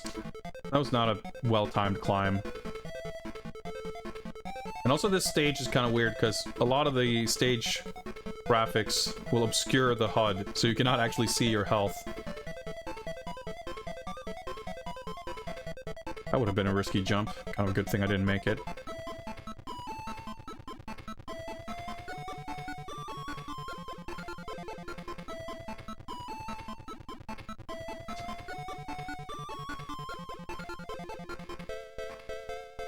I did the exact same thing now.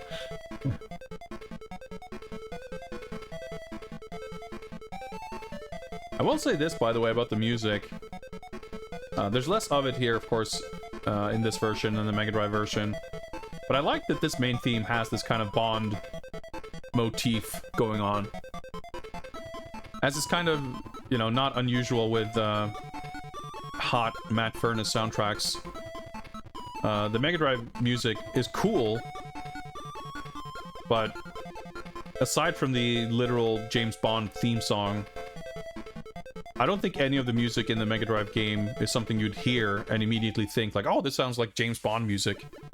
It's fine, it works well for the game, it's not an issue by any stretch, but it's not, like, it would have been cool, and you hear that in some other games, where they kind of make more of a, like, distinct effort. That was a fucking great start. More of a distinct effort to emulate the movie score, or like give it kind of more of a Bond feel. Yeah, the cycles aren't aligned, so I could have just waited. I should have just waited there. Now we're back to 1 life again.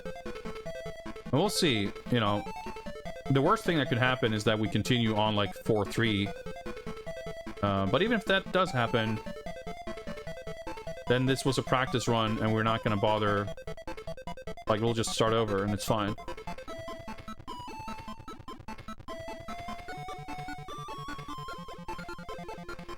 And if a practice run goes terribly, that just means we needed the practice. So it's like hard to be too mad.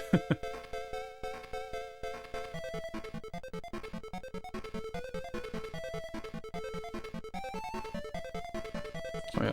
Oh, I can drop down here. It's funny though, like you have some of this like moving platform lava ball stuff, and yeah, I took 2 deaths now on that stuff, and it's like I think it's like essentially the first time, funny looking, that's happened, and now it happened twice. Oh yeah, that's right. You can take that path. You can get 2 more cases, I guess. Quite frankly, is not insignificant. Ooh, there's a hostage there too. We should definitely not skip that.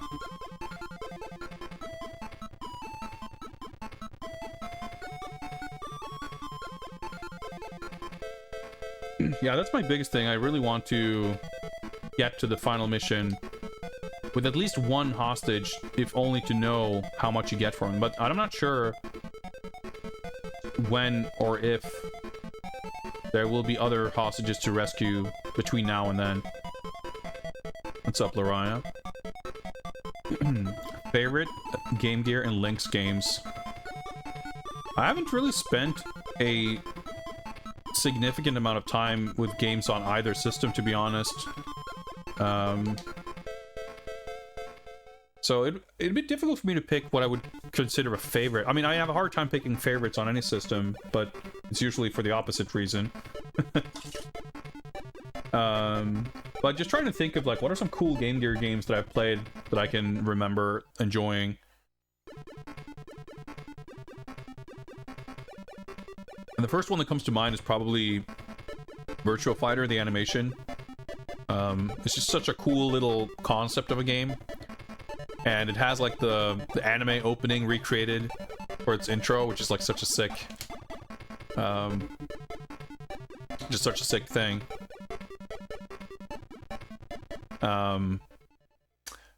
Batman Returns on the Game Gear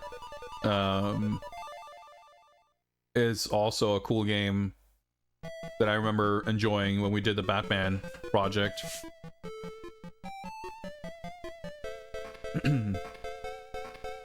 And there's like a bunch of other games that I know are, you know, meant to be really good, like the GG Shinobi games. I know some people swear by Coca-Cola Kid. Some of the Sonic stuff has its fans, but it's not really stuff that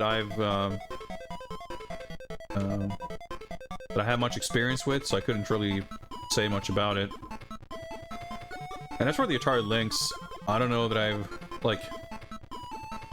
only dabbled very, very little in the Atari Lynx.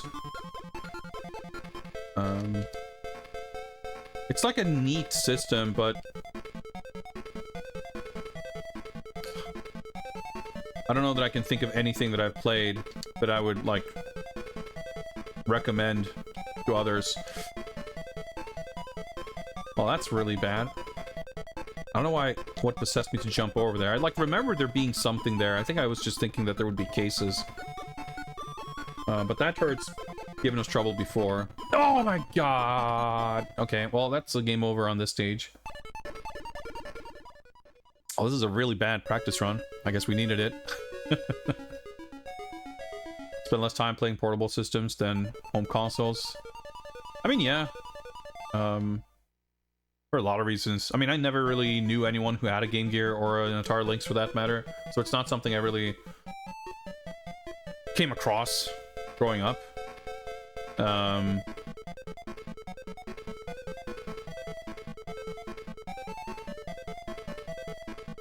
And, you know, I had a DS I had a PS Vita,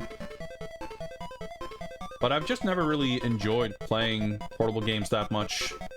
Like, for the most part, like, I mean, I played quite a bit of stuff on the original Game Boy. I never had one, but I would borrow one from a friend at some point. And, like, really good memories of Wario Land and Zelda and stuff. And in more, like, modern times... Got hit. I have a Super Game Boy that I've been buying games for. Not a ton, but a couple.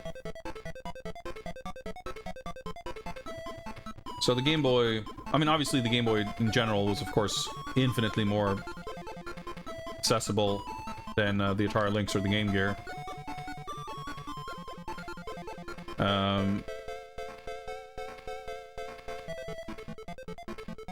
But even when I was, like, doing, I don't know, exploring emulator stuff, back in, like, the late 90s and early 2000s, I didn't spend a ton of effort or focus on any portable systems, really, I suppose. Oh yeah, that's right, we got a bunch of gift subs, so even though we just reached our goal, the Q branch funding is, got a big boost there. We'll see, we'll transfer those funds over to the next goal. Oh yeah, I remember this being a little confusing last time. I was like, wait, do I really have to make that jump? And you actually do. Yeah, I played a little bit of Game & Watch, but, if there's a turret there, I wonder if I can just prevent it from spawning by not advancing more. Oh, well, there wasn't, but...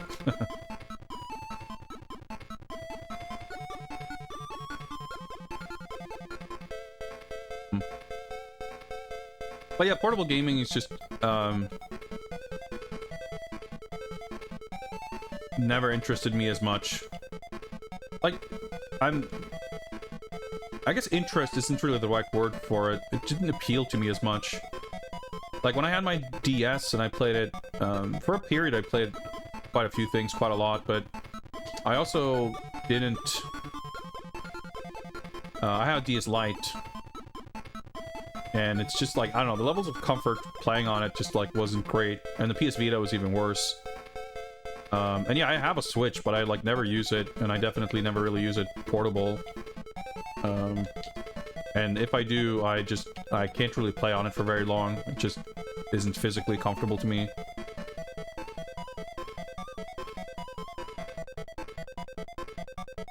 Like, for me, the reason to own a Switch is basically purely for the exclusives.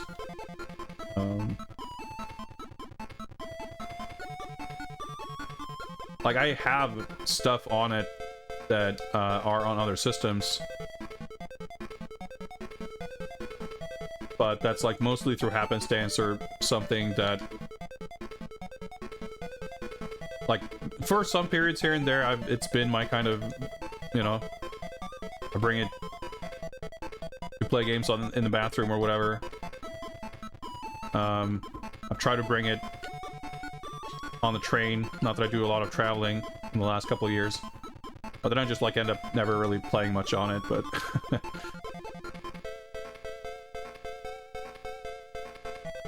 And that's the other thing, too, like, I can't really... Like, I get carsick easily, so I could never play a game if I'm riding a car, or... Trains can depend a little bit on the train, but...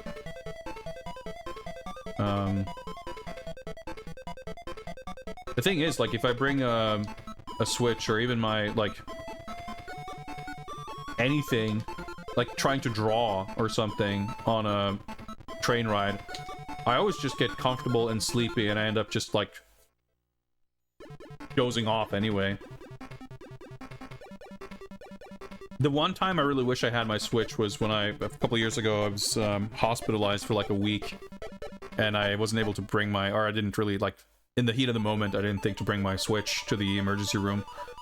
And, I was in bed for like a week in a hospital room watching daytime TV. And this was Literally at the time when Streets of Rage 4 came out. Streets of Rage 4 came out while I was in a hospital room. Watching shitty daytime TV. So that would have been a great time to have a Switch. Oh, dude, hidden Q cases? That's pretty sick.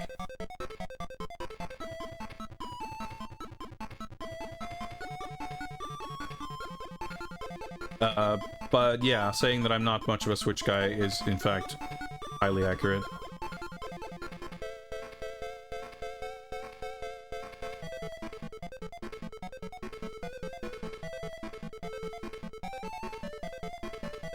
But yeah, the Vita, it's like...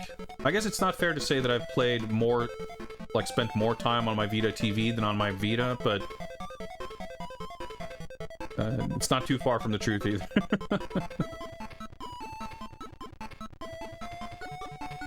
Alright. Oh yeah, that's right. You can make those turrets... shoot their bullets off screen, which will make the bullets despawn. Yeah, there's definitely some tricky stuff here. I think we have to go to the right. There might be cases here? Yeah.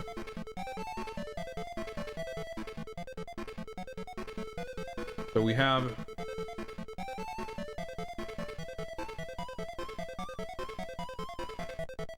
two hit points. We can take 2 more hits before we die. Like, the 3rd hit will kill us.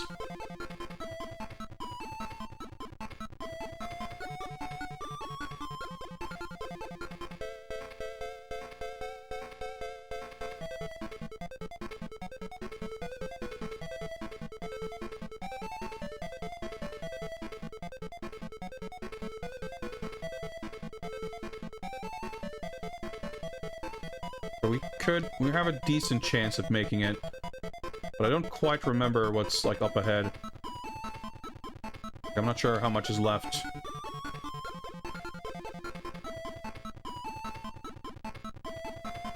I don't like these rocket jets, because they're, like, pretty random.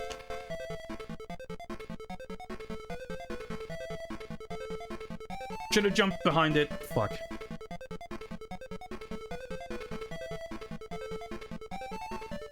We can take 1 more hit before dying. I'm curious to, like, jump to see if there's hidden cases behind the pillars, but if there's a hidden enemy, I will instead...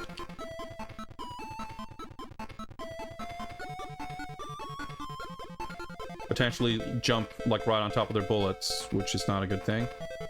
Might be cases to my left, but I will not bother. There's, like, not even any slowdown to help us out.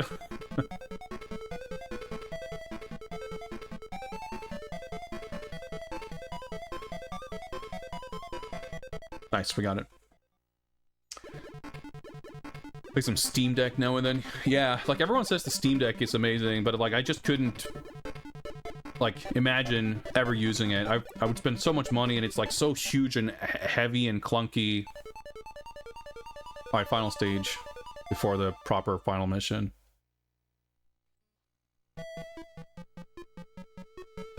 Like, I already don't do much, like, portable stuff, and Steam Deck... I guess, like, I just don't really know what I would be... That was a little scary. What I would use it for. It's like a cool gadget that I would have some appreciation of, you could say. But realistically, I feel like it would be gathering a lot of dust.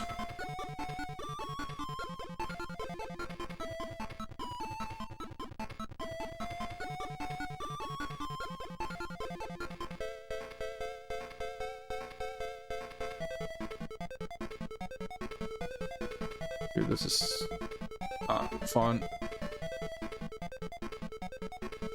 But hey, it's basically the last stage, so it's okay. I mean, I am having fun. But the game is being, Oh, I wouldn't even say that it's being a bit of a dick, it's just,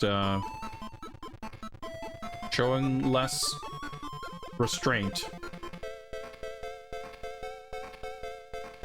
And checkpoints are not going to help us, because we're on the final life.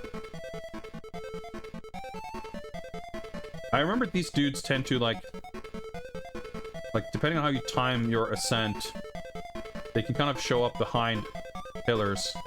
Dude, freaking instant spawning and despawning, it's terrifying. What's up, Sulkari Funny? Nice to see some Master System action. Yeah, you don't see it a lot. It's not something I play a lot either, but we do what we have to in order to explore the full breadth and depth of James Bond oeuvre. Awkward height. Oh, I remember this.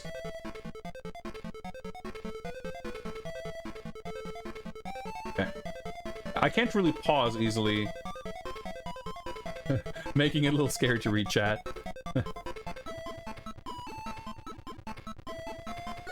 Steam Deck is mostly for people who wanted this exact thing. That's fair.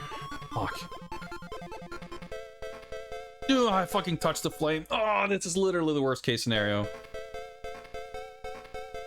I thought, wait, did I get lives? What's going on? I thought I guess I... Okay, I thought I was on my last life. I guess because I continued, I no longer was on my last life. I was, in fact, on my first life. Well...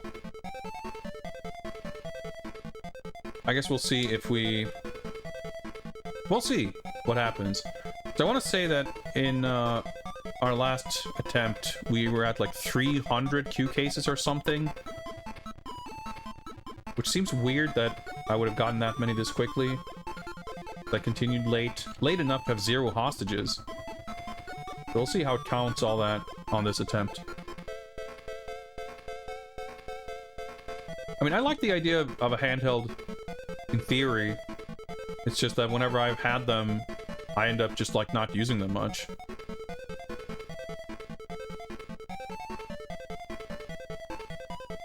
So much shit here. You gotta be real careful because turning around is slow.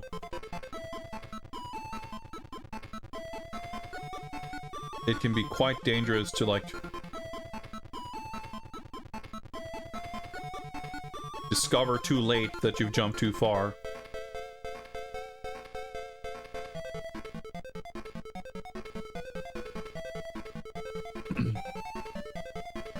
I mean, for the longest time, I really wanted a Game Boy Micro because they look cool. I think it's really cool, like, the kind of aftermarket mods and stuff that, like, backlit screens and, like, just better modern flat screens for portables and stuff that people build and make. Like, I think conceptually that's awesome.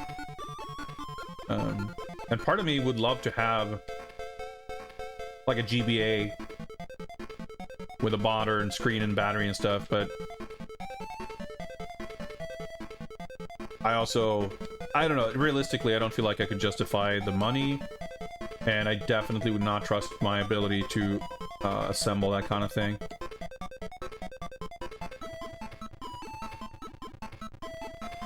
You safe? Yeah.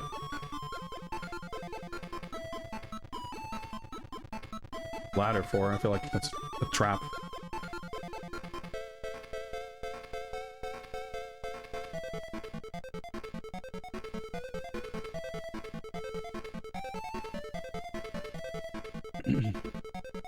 Paradoxically, Steam Deck's bulky because you can get a good grip on it. Yeah, it's an interesting thing too, though, because like I couldn't tell you exactly why. Like ergonomics is such a like fickle thing. I don't think it's as simple as like size and bulk is bad. It's a lot about like the shape and how you hold. Like I don't know. I hear people talk about like playing Steam Deck in bed or something, and that just seems crazy to me because if I play my Switch in bed, I feel like after about 5 minutes it feels heavy and annoying and like not good, and I feel like the Steam Deck is like twice as heavy. What's up, Hoffman? Why is this game called The Duel? That's a great question. I don't have a good answer for you.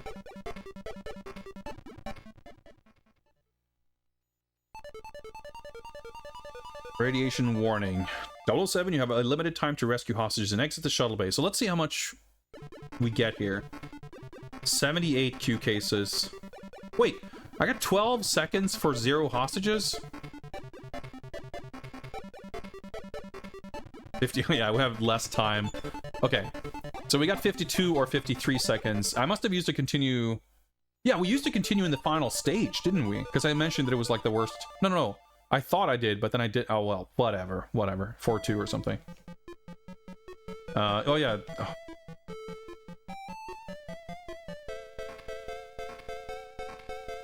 I'm gonna try to see if I literally just run past everything.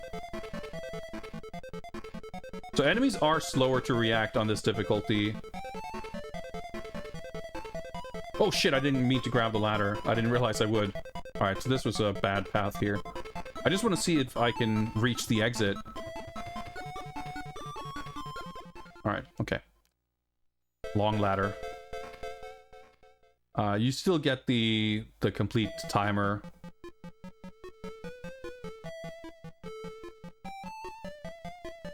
I want to kind of test my theories a little bit with jumping to avoid enemy fire.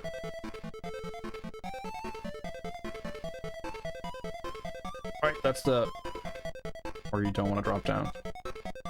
I can drop here, but I need to grab the next ladder. That's where I died.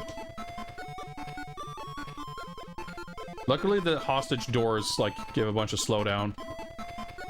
So we have a little more time to react to enemy fire.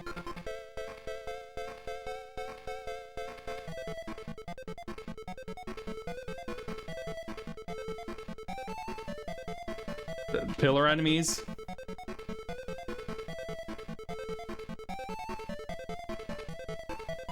Wait, okay, hang on. Time. Did we get one more shot? Because it looked like there was like a structure up to the left.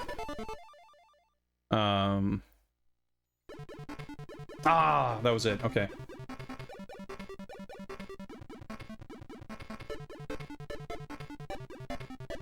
Oh, I guess this is not that important, but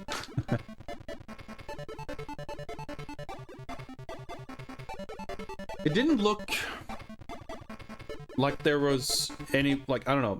I saw some kind of a structure up to the left, it seemed like. But also, I didn't see a path up there. So I kind of ignored it and figured, oh, I'm probably supposed to go down.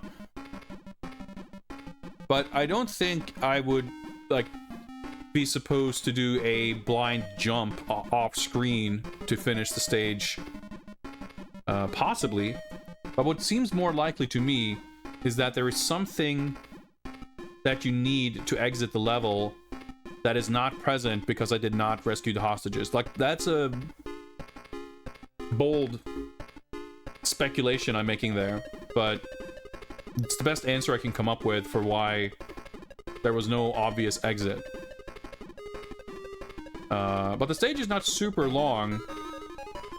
In 50 seconds or so, I actually had time to go through it, just not rescue any hostages. And rescuing the hostages would add a significant chunk of time.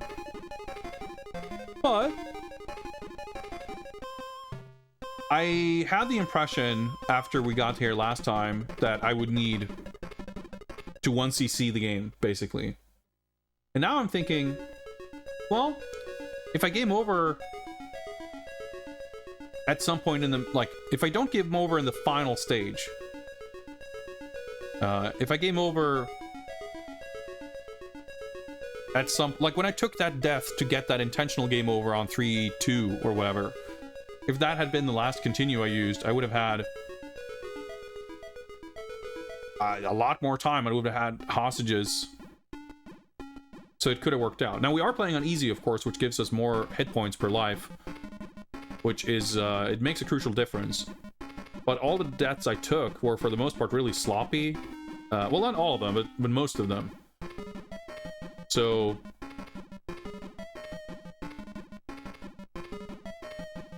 I still feel like that gave us some amount of data that we can use. But I think at this point, I'm better off going back to normal difficulty. Because if I keep practicing on easy, like, I'm tempted to go back to easy to, like, practice the later stages again. But I'm gonna want to like rush it and go through it fast, and I'm gonna take extra deaths, and at the end of the day, like I'm gonna skip the boss fight, so I'm gonna kind of forget them or not get practice for them and everything. So I'm glad we did the easy run. I think it was worth it. But I think we should go to normal difficulty. I'm feeling better because I feel like I could, like, I'm no longer feeling like I need a 1cc to have a shot at it, which is good. I did, however, just realize that I've been streaming for about 2 hours, and we're literally in between runs, so I'm not going to get a better opportunity than this to take a short break. So let me step away from the screen for a little bit. Gotta do some stretching, maybe go to the bathroom, and I'll be with you guys in a couple of minutes for another attempt at James Bond 007, The Duel. See you guys in just a little bit.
Alright. I'm back. Okay, let's do this. Let's give it one more shot. Set it back up to norm. Start the game.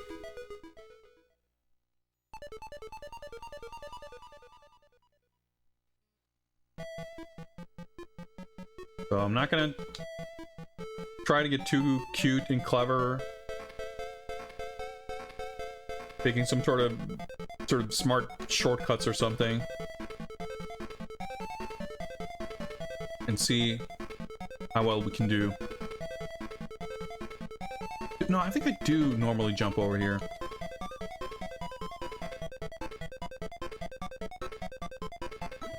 Yeah, because this is like this weird awkward jumping over the sniper bullets, but it's not actually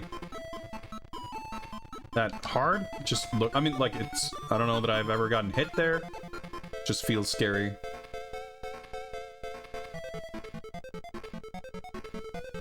Okay, the fish. Robot fish, in fact.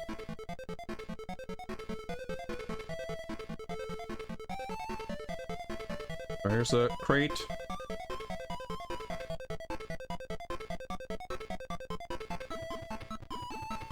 I guess it's possible that the crate is just physically never on top of the ladder. So you could not get hit there, but I'm spooked all the same. You might notice, by the way, that the bullets, and especially the running enemies, are significantly faster. The bullets I'm like less sure of because it's like the slowdown and everything is so different, but you can really notice the enemies are just like really running. They were like conspicuously slow. Alright, here is where I got hit by the crate. Yeah, MTI, there's another theme for the boss fights. But this is the only stage BGM.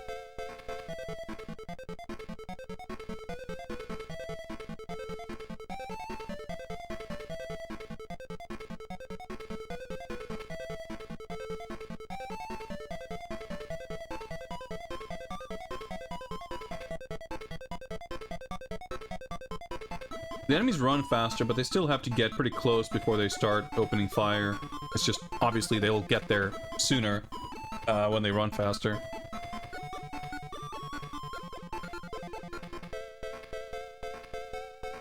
But yeah, I'm pretty sure the bullets... the enemy bullets travel faster. So I'm curious to see once we get to those turrets. Some of them are going to give us trouble precisely because the bullets are firing faster. But actually jumping over the bullets... like, I guess they fire with the same cadence. Like, the rate of fire is the same.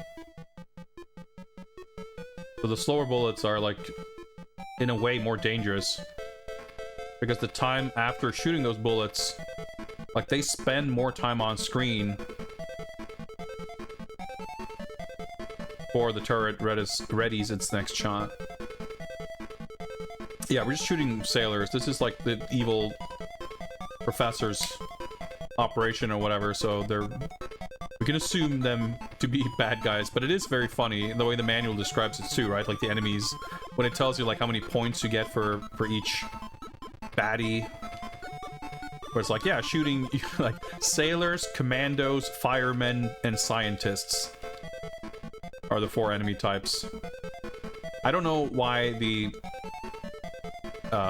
like artificial volcano henchmen are referred to as firemen, but just reading it like that makes it quite funny. Yeah, the park rangers, exactly. I always, as a kid, like in the Mega Drive version, I always thought they looked like, you know, they had like safari gear. Dude, that almost, that same thing happened before too, where they started shooting through the wall, and I'm like confused. But like, oh shit, I guess he could shoot me there. But I didn't get hit by it.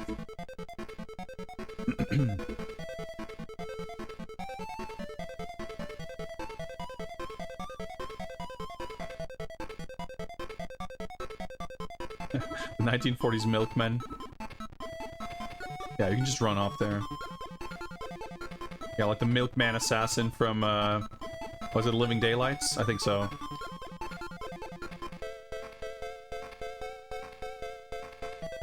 Man, I'm so excited to watch GoldenEye. Both because I recall it being a schlocky but fairly enjoyable film. But more so, like, just getting back to watch Bond movies. It's been so long since we watched one because...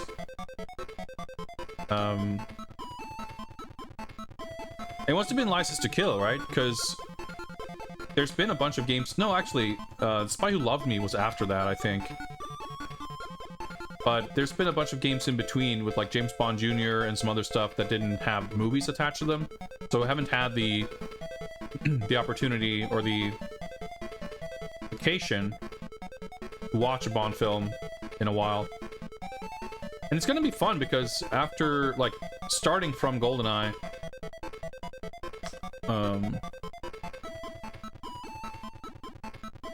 almost every film is gonna have games associated with them, so we get to watch a more chronological, like, sequence of Bond films.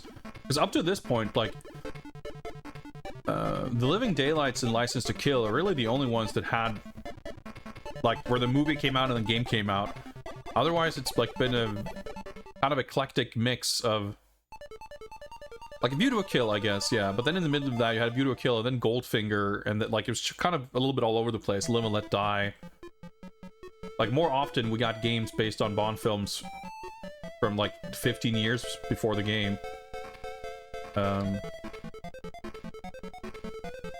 So with the Brosnan games, we kind of get to follow the evolution of Bond movies in a sequential fashion like we have with the games, which we haven't really gotten to do. It's been fun watching them out of sequence as well, but kind of a new chapter for James Bond that I'm looking forward to.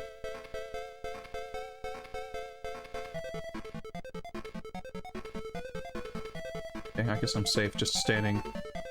I definitely got hit there once, but I think I was standing further to the right on the platform. Alright, barrels here. Should have jumped. Why did I decide to do a different strat here for the first time? It's stupid.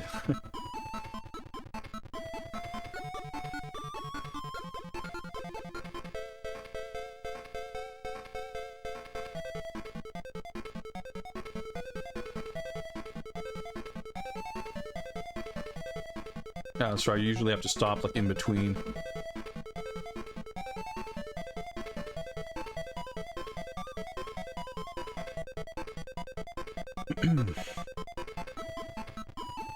I do want to deal with this guy. Did I get him? We might never know. Well, it doesn't exist anymore. It's always a terrifying feeling when it's like, oh, I think this is the end of the stage. And then you see a checkpoint computer and you're like, oh, shit. There must be a fair bit of stage still left. It's funny that you can shoot the cases, but I'm glad shooting the cases at least collects it. Doesn't, like, destroy it. That seems like something this game would do. It absolutely seems like something the Mega Drive version could do. Because that game is, like, pretty fucked up when it comes to a few things. For example, boss characters will drop a health item. It's a little heart that you can pick up to refill your health.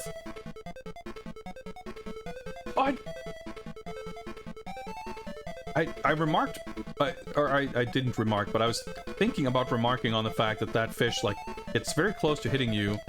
And I got very close to taking damage on it before, but I didn't. And now, of course, I managed to take damage on new things every time. I got flustered by the fish. What was I saying?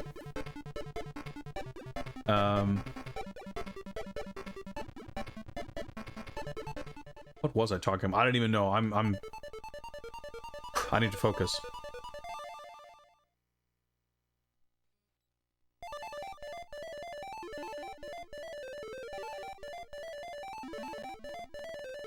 Please jump over to the other side. There we go.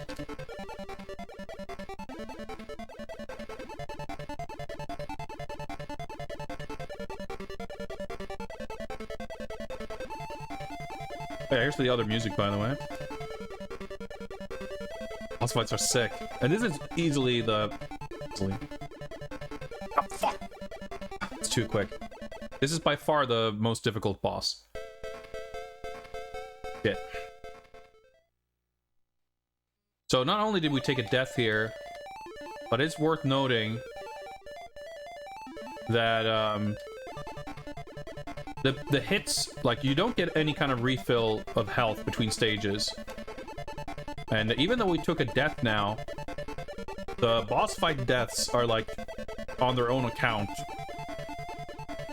Because there's no, like, health system in the boss fights. You just die in one hit regardless.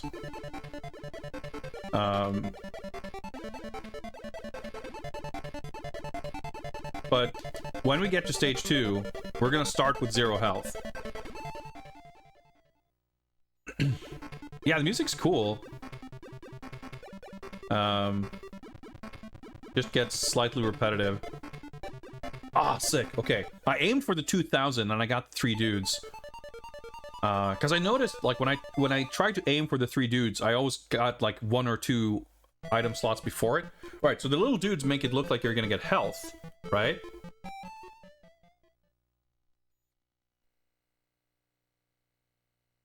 But I thought maybe we would get lives? But no. We still have 2 lives. What did we get for the little 3 dudes? Score? Continues? This game continues to mystify me.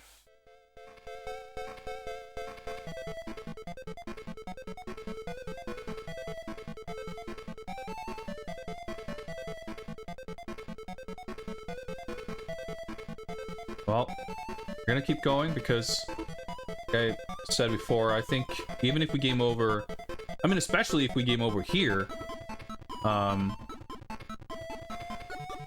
we will have plenty of opportunity to gather additional hostages and suitcases.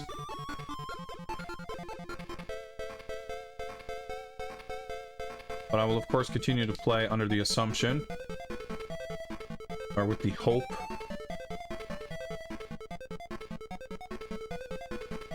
that we might be able to get through this on our first credit. And in order to do that, to optimize our chances, I need to not die. And in order to not die, I need to not take stray hits, because that's like the most punishing aspect of this game by far. There's a snake there. The fact that there are, despite the claims of the manual, in my several times playing through most of the game and game overing, I have yet to encounter a single instance of my health bar being replenished in any capacity. I thought there was a dude there, but there was a snake. There's the dude.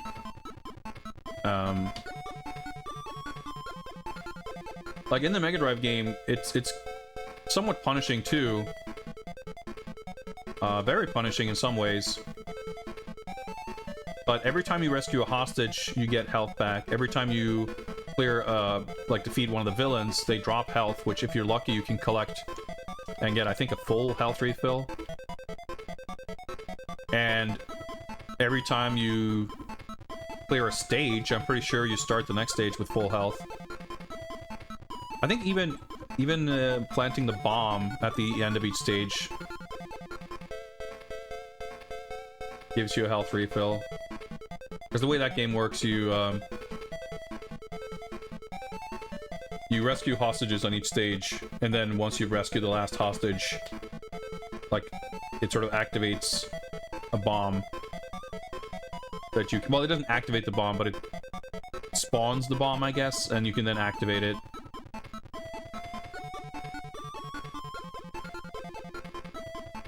Right, so that's much better timed. I got fucked over by those bullets because I like managed to line up the sync such that I kind of created an inescapable bullet pattern for myself. But took a hit there on easy that we did not take now.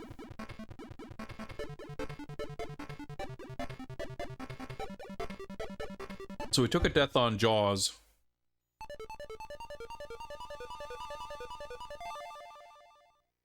And we've taken stray hits. So we are likely to take another death. What the fuck was that bullet? Okay. That was really scary. Yeah, because now we have to start dealing with turrets and stuff.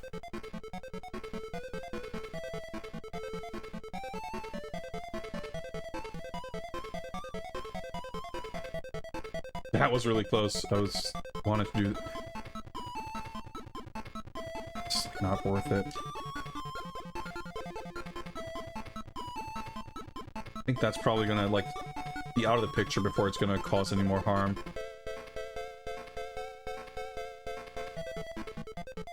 Fuck!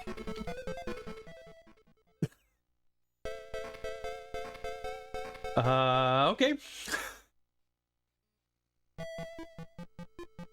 Okay, maybe... Oh, Snake City. Okay, I was gonna say, what if we take the lower path? I guess that's not really an option. But yeah, it's funny, like, every attempt... I build a little more knowledge, a little more confidence. Yet, I keep getting, like, accosted by new issues. But okay, let's know to drop down to the left here. Try to remember that.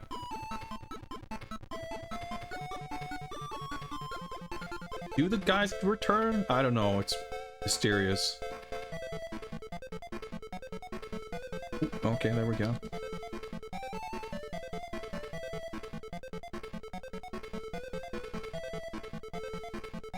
I always jump up there because I'm expecting there to be another turret in the same way, because the stage designs in this game have a lot of like repeated elements, like certain layouts that appear multiple times in a row, basically,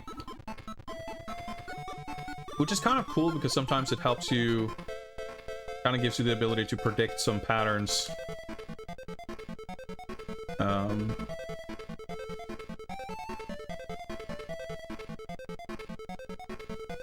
But sometimes it can kind of subvert your expectations as well. This part. Yeah, it's usually safest to try to jump to where the dude is currently instead of trying to land like in front of him. Alright, that's dangerous. Because they won't shoot if you're like overlapping their sprite, basically.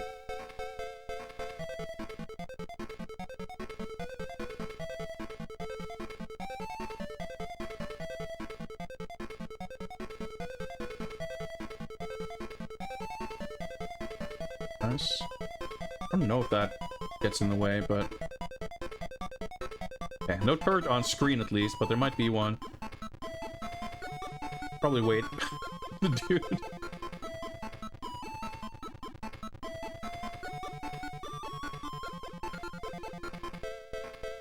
Nope.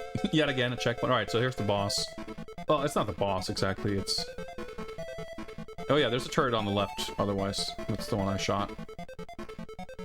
There's two turrets up the top here. Ooh. Yeah, standing by the ladder is fine, because it'll aim in a way that's harmless to you. So let's wait for the scrolling to unlock. That's a lot of points, by the way.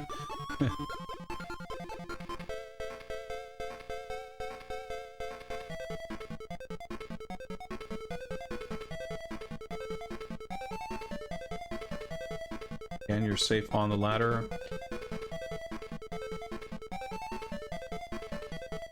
That's a bad place to stand.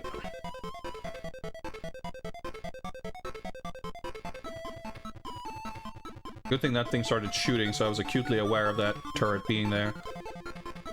remember the first time I got there, it caught me off guard. Because I saw a little flashing in the corner of my eye and I thought it was a suitcase, when it was in fact a turret.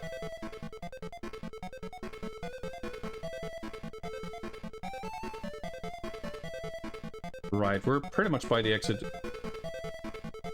Yeah, ignore that guy. Alright. Took a death that, well, I guess I don't want to call it unavoidable, because it was only unavoidable because I put myself in an unavoidable position.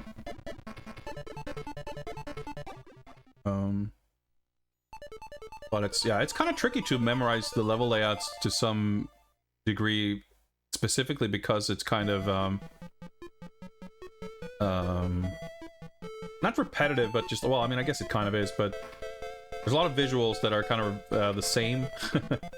I think they do, like, the level layouts do a great job of making each stage, like, distinct. They play differently, but they kind of look the same. What's up, Mr. Radon? How many 007 games so far have been better than Golgo 13 games? Honestly, that's not something I could really answer. The only Golgo 13 game I've played is the arcade sniper game, which is sick as hell. I don't think any of the Bond games so far are sicker than that one. I would have to do a Golgo 13 marathon, I suppose, to have a better... Oh, there's a checkpoint here that I skipped. A more calibrated idea of the representative level of sickness of Golgo 13 games. Right, so if there's just this one, I should be fine. Yeah. Those branches kind of screwed me over last time.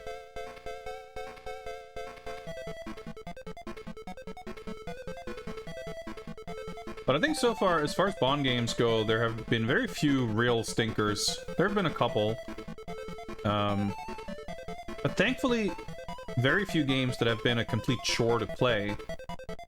Like, A View to a Kill on Commodore 64 kind of gets the closest, because that's like just an utterly broken mess.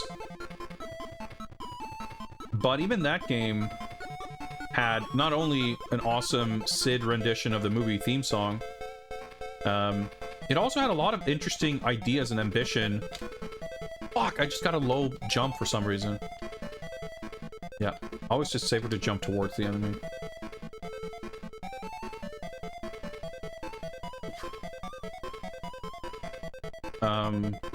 And like the Operation Stealth, which is by all means like a pretty bad point-and-click adventure game, still had great music and graphics, so it was pretty entertaining, even though it was definitely a bit of a chore to play. Wait, I should probably go to the right. Yeah.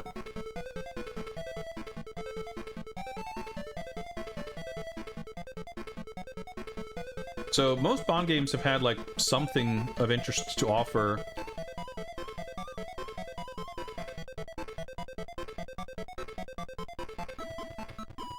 I hate making those jumps across the dart guns, whatever they're called. Okay, I think we're at the end. Yes. Okay, time to fight Bones. Okay. I was not ready for another enemy right there. Luckily, this boss fight is easier than Jaws, so we should be fine. Still want to check my lives situation after this. 100k. Does that give us lives? Does it give us credits? Who can say? Game is mysterious as all hell. Alright. Bones, aka Baron Samedi. He looks so cool.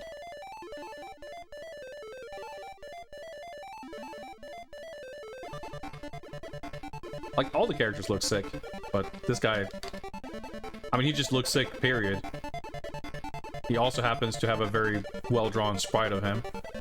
But even in the movie, he looks like he's one of the sickest-looking characters in a Bond film.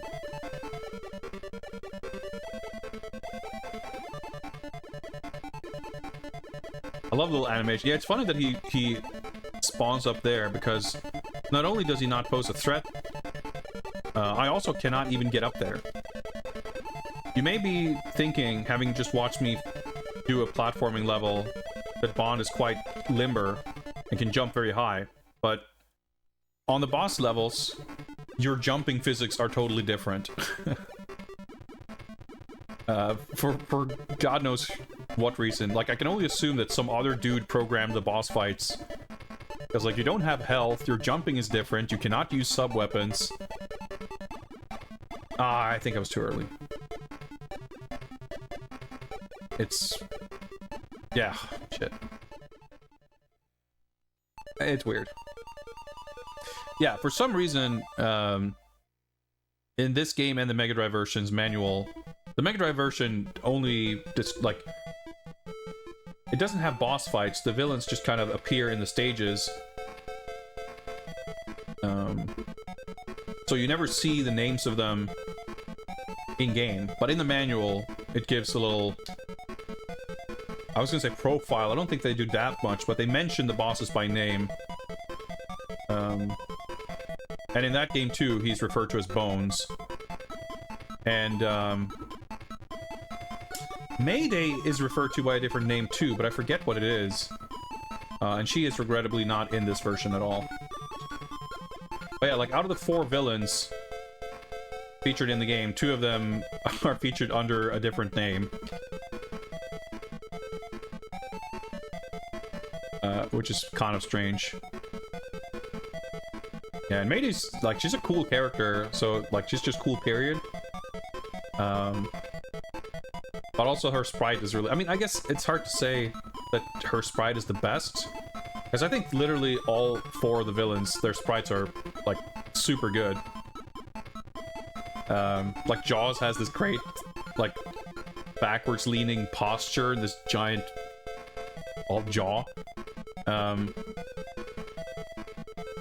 But she is really cool, and it's very unfortunate that she was taken out of this version, in my opinion. It's one of the few things that I think I can say, like, is a obvious step down in this version compared to the Mega Drive one. Because there's already, like, not a huge, you know, rogues gallery.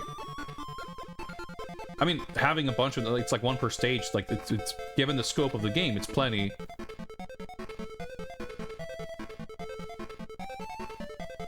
I hesitated, and I forgot that that thing shoots in an arc.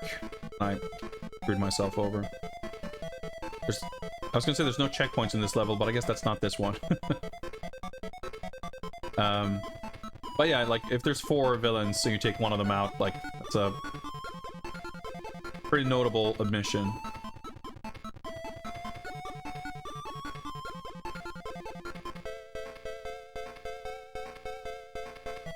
But it's kind of interesting, come to think of it. Is this the first game where we're just facing a bunch of, like, classic villains? I think it might be. Like, Jaws has shown up in other games. We fought Oddjob in the Goldfinger text adventure. Etc. But this kind of theme of having... I think even the Mega Drive manual mentioned something about the villains being, like, clones. Like, the mad professors cloned all of Bond's greatest adversaries or something. Which this manual doesn't bother mentioning. Yeah, this first kind of greatest hits. Yeah, I think that's probably true. What's up, Mr. Tompa? Happy Monday.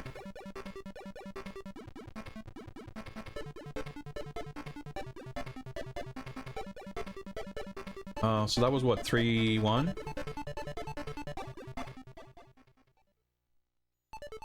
Yeah.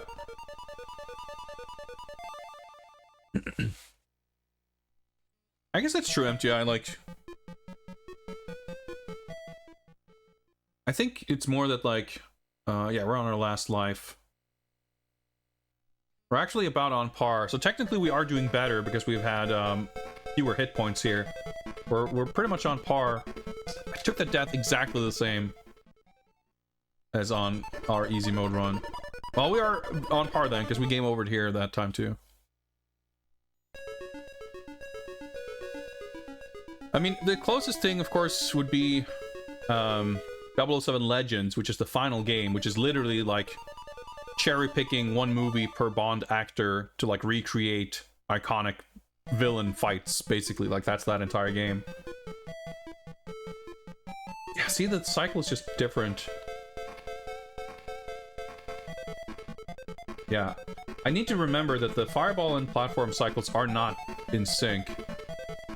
So, if it looks like it might be a bad pattern, like, just wait. I think there might have been cases over here. Yep.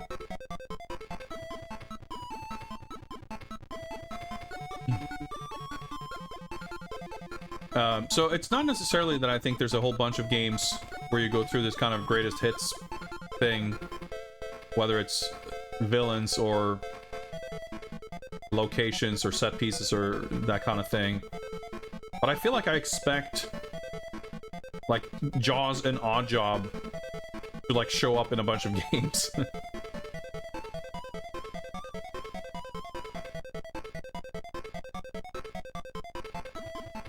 All the cases here.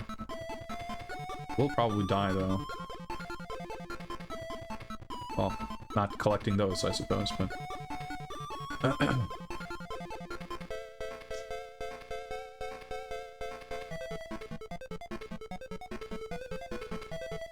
but I don't know. I mean, I guess it's like, I think after GoldenEye, what an extremely stupid thing to do there. We're entering Slop City here. That's not good. GoldenEye had a bunch of the classic characters as multiplayer characters, right? And I know that Nightfire did too. And probably any Bond game that had multiplayer after GoldenEye probably did that. So it's not, you know, it's not like the campaign is kind of built around it necessarily. But I want to say that even GoldenEye Rogue Agent, there's like a plot element of some famous Bond villains having been cloned or something.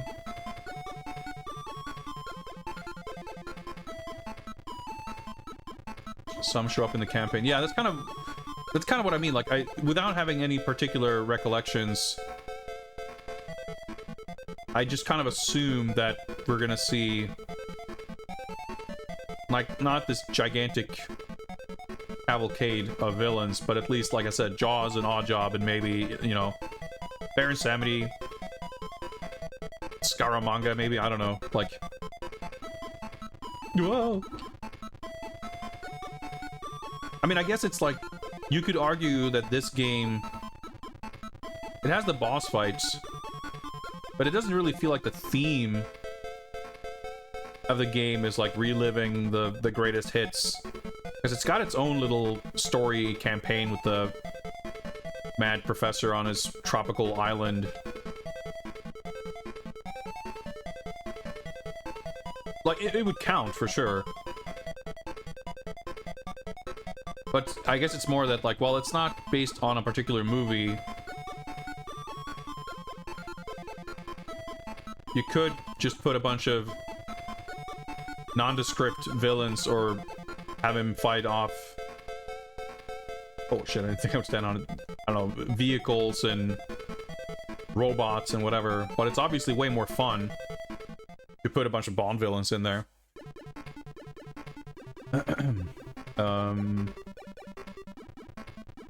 Yeah, Mr. Tompo, for sure. Like, I've been... I don't think I was in the first Nintendo, but I've been part of them since the second one, I think. One day, sure, we will get to do a fun stream like that again. Let me catch up with chat. I mean, yeah, we probably won't get a game like that before the IO Interactive Bond game, because I'm pretty sure we won't be getting another Bond game before then. But yeah, I'm super excited to see what that game's going to be about. No, I stood up. Shit. Dude, Slop City. We're there, dude. It's not good. The odds of us currently reaching the end of the game on this credit, it's looking slimmer by the minute.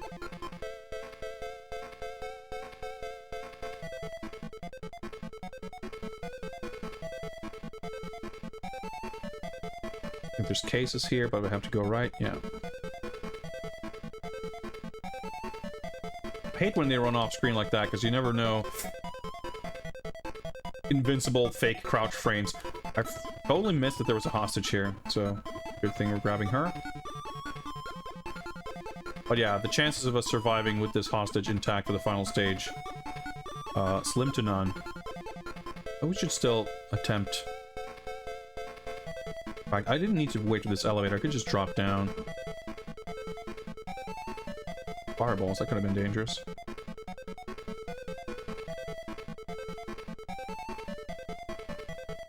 It's really nice that your movement speed is the same as the platform. So jumping alongside the platforms is actually not as dangerous as it looks. I mean, it can certainly get you killed, but... Whoa! But it's kind of easier to navigate than it might seem. For the number of jumps you have to make like that over the course of the several runs I've done, I've gotten hit quite scarcely. I wonder if this despawns the other guy, because I don't think the game really supports more than one enemy. Yeah, I'm pretty sure that's a thing. Getting health for rescuing hostages sure would be nice. Getting health for literally anything in the entire game sure would be nice.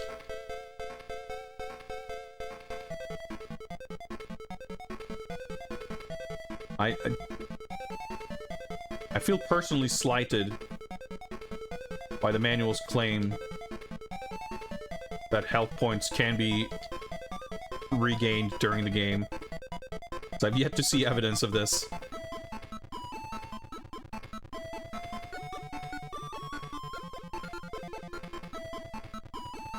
Nice, okay. Man, stage 3 feels really long.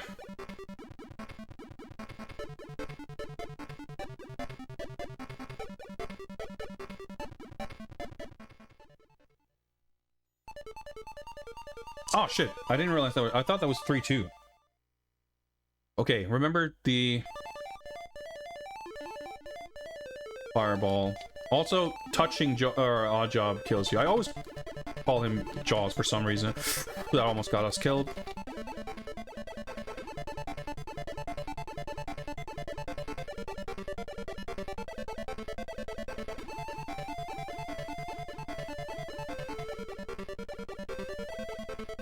Okay, doing well here. Nice, got him. Sick. That's a tense fight. I used to think this was easy because I got him deathless first try. But then I took like 2 deaths the next time.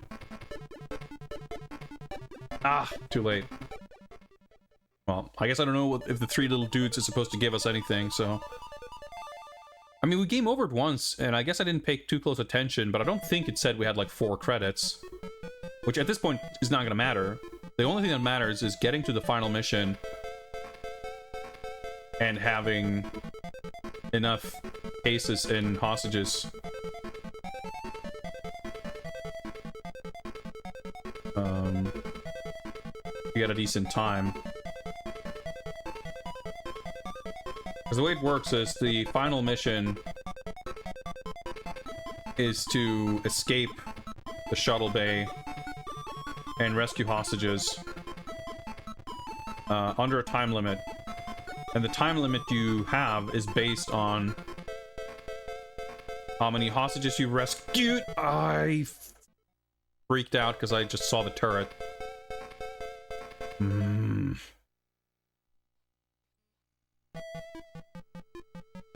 Before the final mission starts, there's a little tally that counts all of your hostages and Q cases.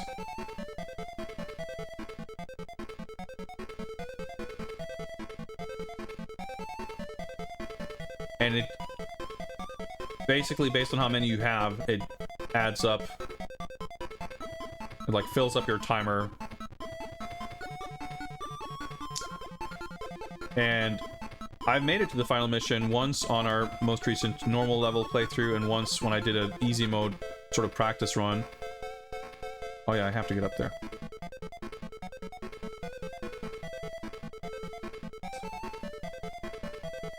And both times I ended up with like just over 50 seconds, which is absolutely not enough. And based on the counts that I got, it appears to me that basically it's just resetting, like it's only counting whatever hostages and cases you got on that credit. So if you game over and continue, you know, on this stage or close to it, you're kind of boned. But what I did realize, like, I got a pretty bad game over on the normal run too, and I had like 70 Q cases, and it gave us, I think it gave us like 12 seconds. We had 0 hostages, and we somehow got 12 seconds for that. I don't understand how that works exactly, but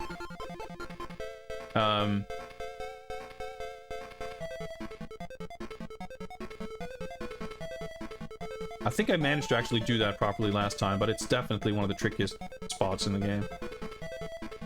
I don't think there's a turret here.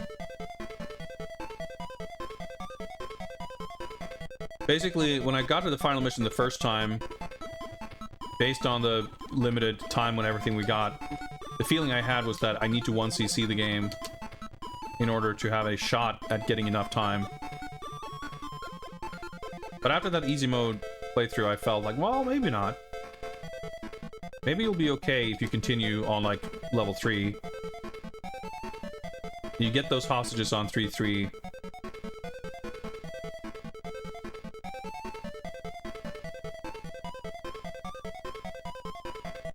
And however many, you know, suitcases, and all add up. I will see. First off, like, we have to get there.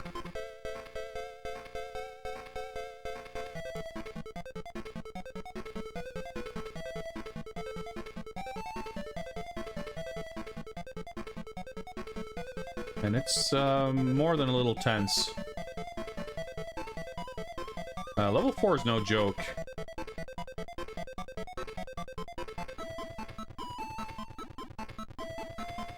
I'm not sure, because I'm bad at keeping track, and the game is bad at telling us.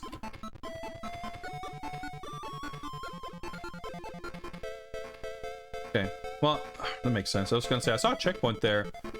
For some reason, my brain made me think that that means that that's the main direction, but it's... the checkpoints are often off to the side like that.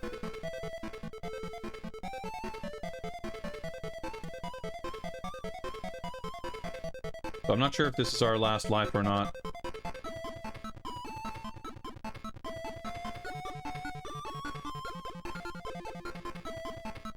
The end of the stage? Nah, it wouldn't be. The checkpoint was...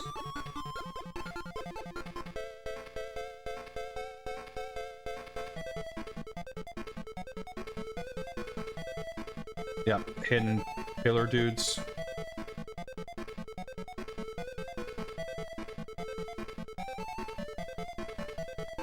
Jumping is faster than turning around. Okay. Oh, it's tense. 100-point time bonus. I think that was 4-1? Stages get long. Yeah, that was 4-1. Let me check here.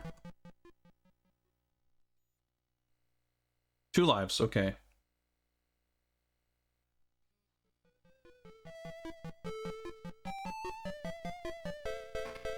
I hate these rocket exhausts. Yeah, the elevators, like, I've, on multiple occasions, like, slipped through. Okay. That worked out very well. Oh yeah, I was gonna say, I think there's the hidden suitcases here. But, yeah, it's a little dicey to make those jumps when dudes can spawn at any moment. Or turrets, for that matter. Like, you have to finish the animation of James sitting down, crouch, before you can shoot. Like, if you press down and B, nothing happens. I'd hold down and wait for him to fully crouch. Fuck's sake.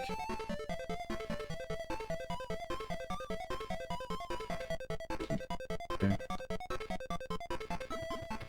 Those turrets up there are potentially dangerous, but the bullets will despawn when they hit the top of the screen.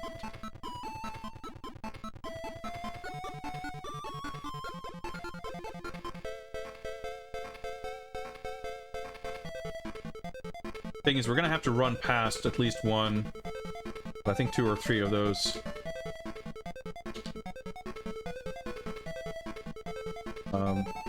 jet exhaust things, and they're basically random, so that's a fun time.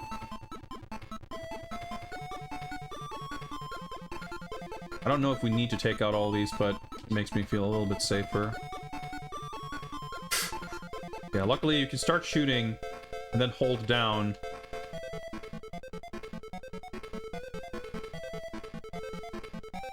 And basically have a crouch hitbox. Ooh, that was really fucking close. Yeah, this is a little bit of a gauntlet here. Dudes, maybe?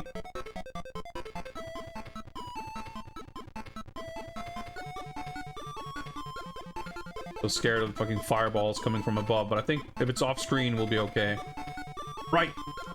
Jump to the left. That's the thing I fucked up last playthrough. I really want to clear the stage without taking another hit and dying. Okay, this turret is bad news.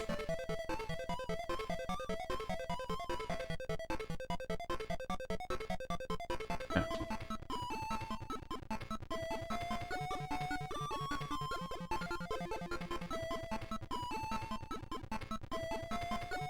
We're going to the right, but there could have been cases there.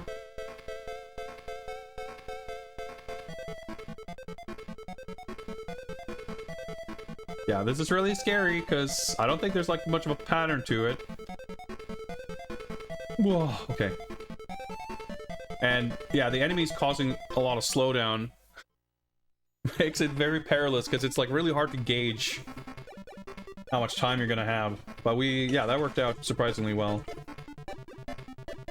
Okay, so last normal stage, and I can take a hit, and, like, I'm on my last hit. I will die. But if I die, I have 1 full life.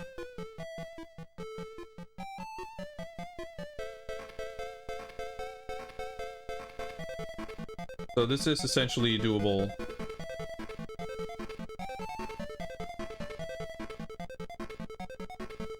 That over there. Oh, it's the HUD arrow.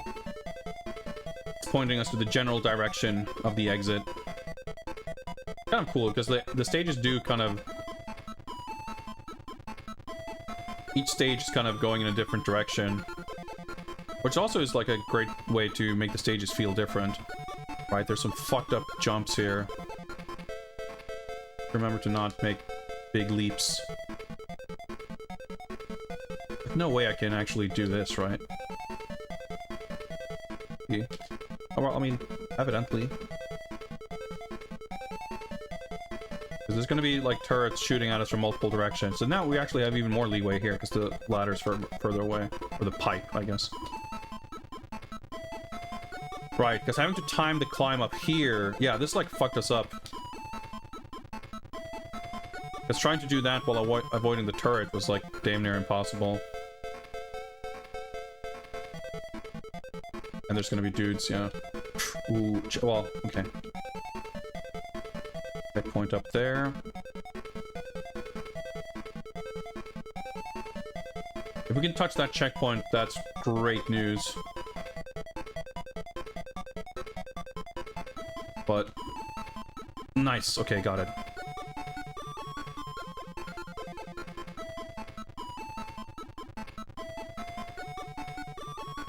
I guess they don't see you. They're running away. They won't, like, stop to shoot. They're facing the other way.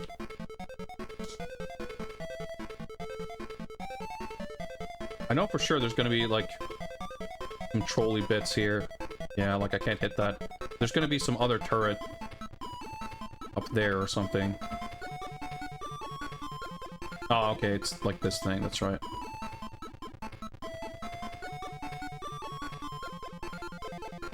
Nice. Dude, maybe? Yep. Invisible pillar, dude. Okay, checkpoint would be nice.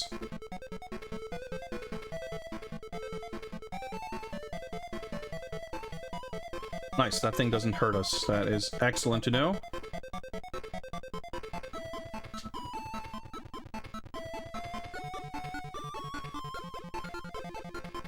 We're actually doing shockingly well.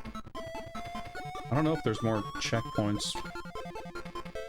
Right, there's shit, but if we're slow and steady... Ah! If I hadn't turned back, I would have been fine, because I stood on top of the ladder and I pressed down. And if you're standing normally and you hold down to crouch, like, there's a delay. You can't really... it's not visible, but, like... the crouching animation doesn't start immediately, but the crouching hitbox appears to be in effect immediately.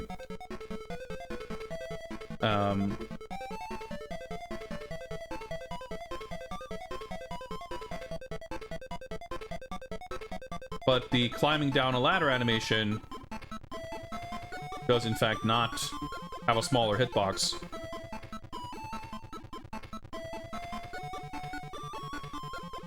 So if you attempt to quickly crouch while you're standing on top of a ladder, then you're screwed. So that was unfortunate, right? That's the thing I was scared of before, that I forgot, and I fucked up the timing. This is exactly why I was very happy that I was doing so well last time, because a lot of stuff that, like, was likely to not go my way. Turret. I don't know if I got it, but I guess I did. I can just do that.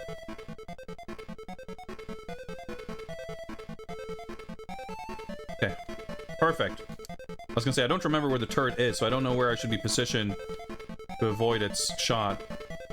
But I could just do that. Wow. Okay. Oh, and there's the fucking checkpoint. What? Collect it. Normally you can collect it by just touching it with your head. This is upsetting. Partially because I was feeling that we might be close to the end of the stage, but if there's a checkpoint, then we're not by the end of the stage just yet. And we have to do the rest of the stage without taking a hit, or it's literally the worst case scenario of game overing.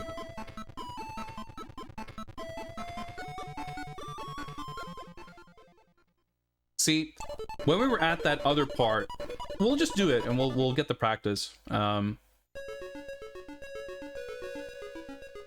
must have gained extra credits at some point, because you start with 2 continues. The first, as you saw there, like, there's a kind of a repeated pattern of climbing up, having to avoid that turret, and there's a rocket there. And the first one, that turret's, like, upwards shots are, like, you're not really in danger of them. But in my head, it's like, isn't this supposed to, like, am I not, like, should I really be safe here? That seems weird. That's not how I remember it. And it turns out, what I remembered is the second one, where, in fact, you are not safe. Yeah, these turrets are, like, the real troublemaker on this level.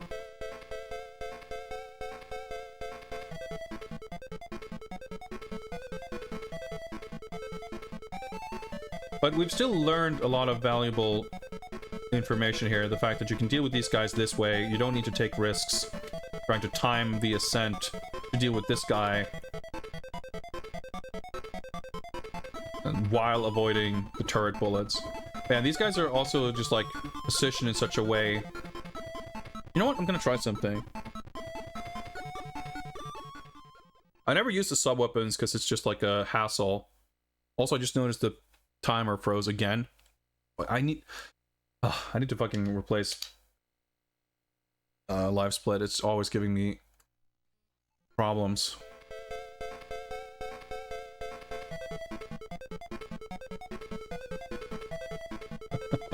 Okay, that's what the grenade does. That's actually really fucking useful. Of course, it parked me in place there to get me hit. But I feel like we should just use grenades. Because if they hit full screen, that means they can take out shit like that. And enemies, like, don't respawn. Well, the dudes respawn, but the turrets and stuff I don't think does. So that's probably something I should have bothered looking into earlier, but here we are.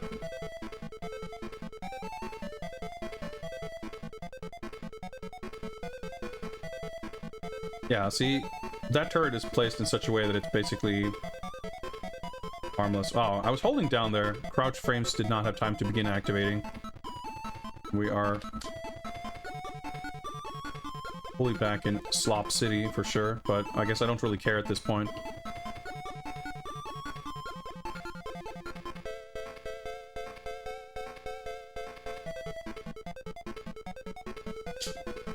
Can't really drop down effectively there. See? I got the checkpoint this time.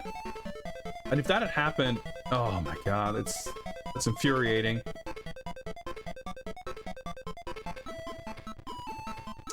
Could have had the... That could have been the run.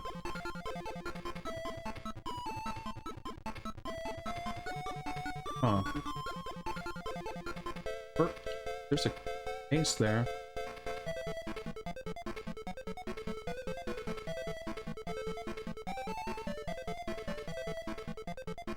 Yeah, I think this is just for, like, extra cases. I guess it's, like, not a bad idea. I don't think I could have gotten here otherwise. Oh, boy. See, that's just why you don't want those turrets around.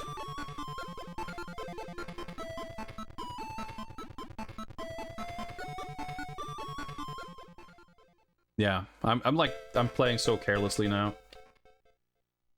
I wonder if... That's fascinating. It actually set the checkpoint when I was down there. That probably means... Oh yeah, because I remember the checkpoint with the power station thing. Also, like, I had to redo the boss fight. Or it, like, saved that I did the boss fight, even though I got the checkpoint for the, like, the pre-fight checkpoint first. Wow, that killed me. Well, I guess I only had... Well... The added height of the jump screwed me over there. It's funny that the checkpoint is still there, though, for me to, like, collect it again, I guess. Although I guess it doesn't actually... I mean, the checkpoint didn't change, so... You know what? Screw... And that part. So this is, like, too high up for me to shoot.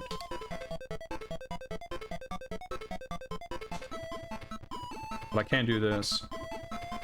Which is, like, I should absolutely do. Like, why would I not do that? Because... That makes this a lot easier. Okay, let's go after this.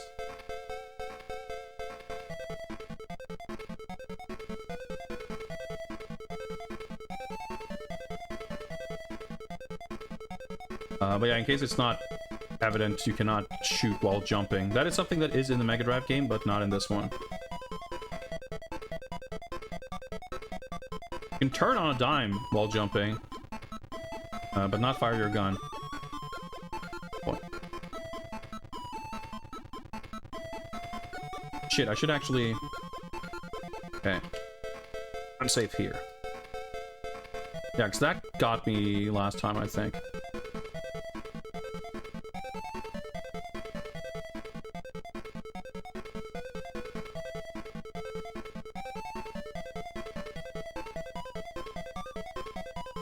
We might be able to...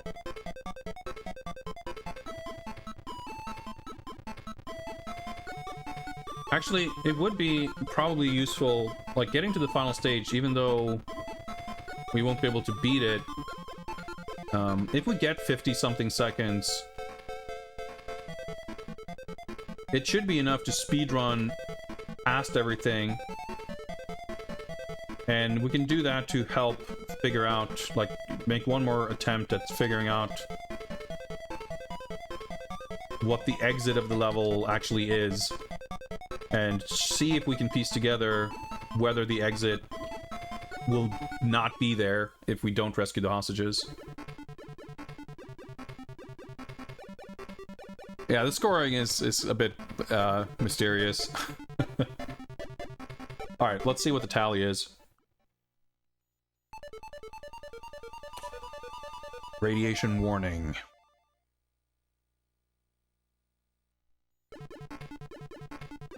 85 Q cases. Yeah, see, 12. It started on like 7 seconds, and then it went up to 0 hostages and added 12 seconds. Alright, so this is technically the longest time we've ever had, but it's not going to be nearly enough. If we have to rescue the hostages. Well, let's try running through it again. And try our bunny hopping strats to get past the enemies.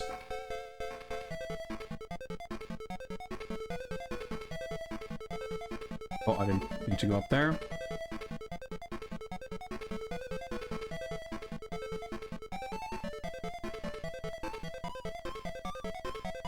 That's right. You can see how much time this is eating up. We need to grab this ladder because it's a tall drop.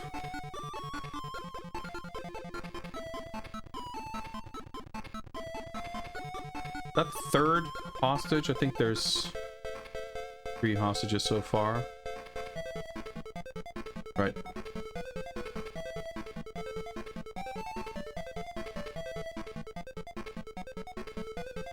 Yeah, see, there's something up there. Oh.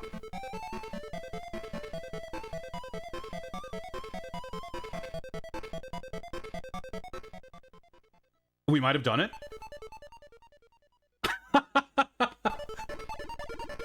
Okay, but that's awesome. We know how to exit the level. We know that the game is very explicit about us needing to find the hostages. Awesome. And we got there literally, like, worst case scenario, game overing on the final stage. And we still had 54 seconds. This is basically the exact kind of information I wanted from the easy mode practice run. Oops, great start. So there's a few kind of brick... Shouldn't have climbed down that ladder. Yeah, okay. That was a perfectly mistimed jump against that dude. But stopping to shoot literally takes time. So, like... But you can kind of see the margins we're working with here. Or lack thereof. Like, obviously, I don't expect to have a shot at doing this. Like, I didn't navigate the stage perfectly.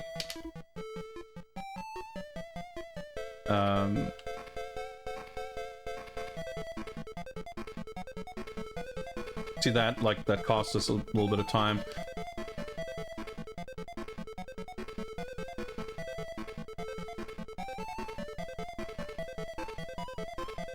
We need to hit the ladder. So that's like, what, a good 3 seconds or so.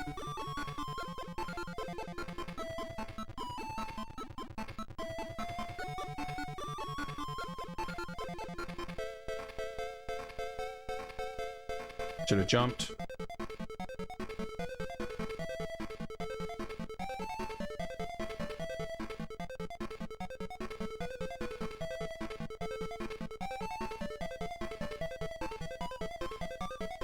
See, like, we're actually... That's, like, almost doable. Yeah, getting up from getting shot, sure. Alright, okay. But yeah, that's, like, super doable. Super doable. Super doable.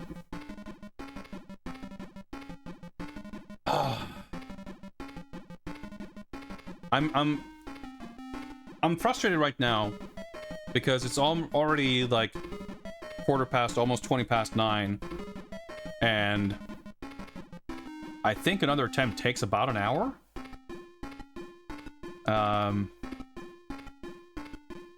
And I don't really want to go that late. I don't know that I can go that late, and I would hate to abort the run in the middle. So I think we're just gonna have to resign ourselves to having done some very valuable recon. Basically, I used to think that I needed a 1cc. I went from that to thinking, well, if I game over, like, by the halfway point in the game, I can probably do it. I can probably be okay. And now I'm thinking, well, as long as I literally don't game over on the last stage, I can game over on 4-2. Because completing 4-3 gave me, you know, if I'd had 5 seconds more, I probably could have done it. If I'd gone after every single Q case in the final stage, that might even have been enough. So if we get all the cases that are in 4-2, plus everything in 4-3, assuming my understanding of how that tally even works, because I've never gotten to the final mission without having game over, like, very late in the game, then it could be enough. And if especially we, you know, do all of mission 4, like, I don't know, I feel like I'll have a good feel of like, obviously I have to play the full game to get there to know where we're at for the final mission, but 85, let's say 90 seconds. If we have 90 seconds, we have a shot. But anything less than 90 is probably rough. But I'm also curious, like, the way the timer looks, like, does it look like it could have more than 2 digits? Maybe 99 is the max you can have. And if 90 is enough, then 99 is plenty. But if that is the case, then holy shit, like, there's really not a lot of margins. Because I can make 90 if I, like, take the perfect path and dodge every enemy. But it's really cool that the game actually gave you, like, a different message saying you have to rescue every hostage. Because I was unsure if that would be a demand or not. And when we first got to the end of the final stage on easy mode, I didn't take that route. I mentioned that I saw this structure up top, but I wasn't sure if you could get there. But I went to the bottom left and there's nothing there. So I speculated that maybe you have to rescue all the hostages for the exit to appear. How many hostages do you need? Well, you need to rescue all of them, and I think there were 3. Maybe there were 4. When we got there, after we did rescue the hostages and we almost got to the elevator, I might have missed one. I'm actually not positive. And if I did, then we're gonna need more than 90 seconds. And if you need more than 90 to, like, speed run through it and skipping every enemy you can and taking the perfect way through the level, then it would be really fucking rough if 99 is the max. Yeah, I got 3 of them, but I'm not sure if there was a 4th one. It doesn't give you a count, it just says you have to rescue all of them. But I think that feels about right. That's a very cool final level, and so awesome. Like, the final boss fight in the Mega Drive game is sick, and it's also, like, the only real boss fight. This game has had cool boss fights, and I wouldn't be opposed to a cool boss fight at the end of the stage. But I really like that the final mission has, like, a totally different thing at the end of it. I think that's a cool touch. Now, unfortunately, I can't tell what my time is currently. It's a bit more than 5:28:53, but my timer froze, so I'm gonna have to just go back to the VOD and, after I wrap up the stream, and fix the timer for our 4th stream. Man, I did not think that this would be a 4-stream game, but I've been enjoying it a lot, so I don't mind.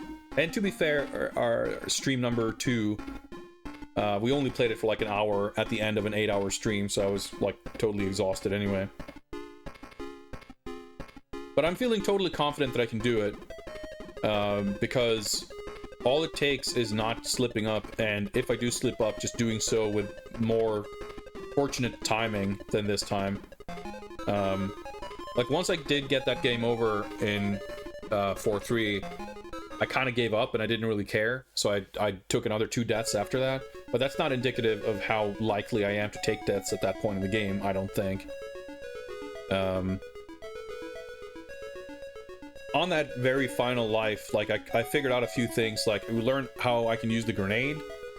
I learned that I can use, like, well, I learned that the turret that is shooting upwards towards the jet exhaust, the first one is fine, but the second one is going to cause you trouble, so you need to get rid of the second one, and I figured out how I can get rid of it. So I have all the data, I have all the information needed to do the final stages correctly. I just need to not screw up too badly. We even figured out a almost sort of reliable way to at least attempt getting the 3 little dudes on the bonus thing. Of course, I don't know what that actually gave us. Something we did at some point in that run gave us an additional credit, but I don't know what it was.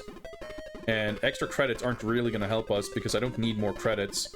Extra lives would be by far the most valuable thing we could get. But I don't know how that works. Maybe... So, on the bonus slot machine thing, right, there's one thing with 1 red little dude, there's one with 2 of them, and there's one with 3 of them. Maybe those 3 things represent health, life, and continue.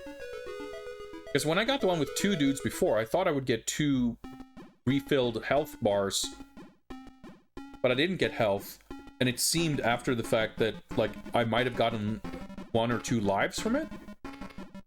And we got the 3 dudes now without getting health or lives, but we appear to have gotten another credit. And I mean, if you get a credit, that is 3 lives, so that would be a,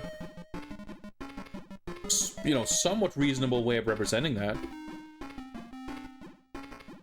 So if that's the case, I need to not aim for the 3 dudes, I need to aim for the 2 dudes. And I know how to at least attempt that next time. It's just a matter of time. It's a battle of attrition at this point. We have all the data we need, and we will be able to complete this game.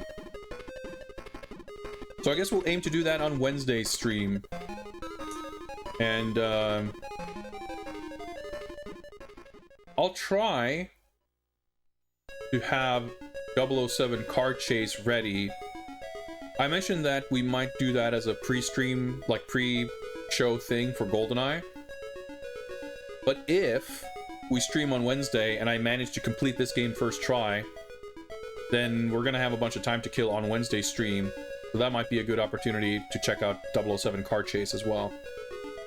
I can't promise that I will have it ready by Wednesday, but I'll try. Let me do one other thing, by the way, before we shut down.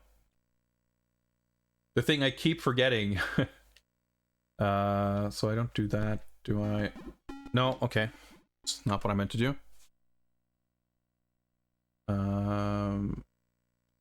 There we go. In-game menu off.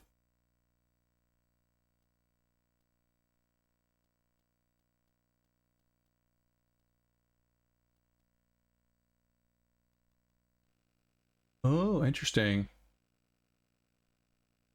I could actually set a different... Because it's currently set to down plus both buttons, which means that if I try to use my sub-weapons while crouching, it'll bring up the system menu. So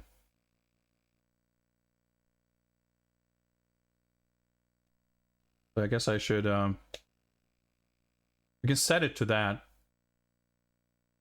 Oh, wait, hang on. B plus A. The A button isn't even used for the Master System mode. Oh, okay. Yeah, there we go. For the Macer system mode. Okay. So I can set it to this.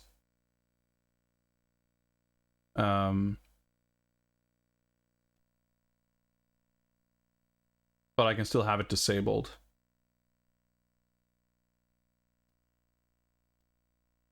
I'm not in these menus very often, so I'm like curious to see what's even here. But yeah, I'm not going to remember to disable the system menu next time. And now that we know that we want to use the grenades, which is another important piece of research that we were able to conduct, I'm glad to have this in-game menu disabled. I never use it for anything anyway. Well, there we go. We're going to leave it there. We're going to wrap up a little bit early tonight. Thank you so much again to Dagger Joe for gifting 8,000 subs today. I greatly appreciate that. Thank you, of course, to everyone, whether you are donating or not, for just hanging out, making this fun, because this sure has been fun. I'm really enjoying this game, and I don't have anything against spending a little extra time with it. I would have expected to be done at this point, but I don't mind drawing it out a little bit. So Wednesday will be the Duel, the finale, hopefully. And we may have more fighting games on Friday. But we will see if that happens or not. I'll just gonna have to figure that out and let you guys know when I know. Starting this weekend, I also go on holiday, so I don't know if that's going to mean increased streams, but it probably means I will do maybe longer streams, earlier streams at slightly different times, probably. But also, I'm going to want to do something fun to, like, kind of celebrate properly being on holiday on Saturday. So even if we finish this game, and even if we do finish 007 Car Chase, I don't think we'll go right into GoldenEye. I think we're gonna need a little bit of a Bond break in between. But that'll be it for me tonight. I see that Moss Bios is streaming. I don't really get a chance to raid them all that frequently, so why don't we do that tonight when we have the opportunity.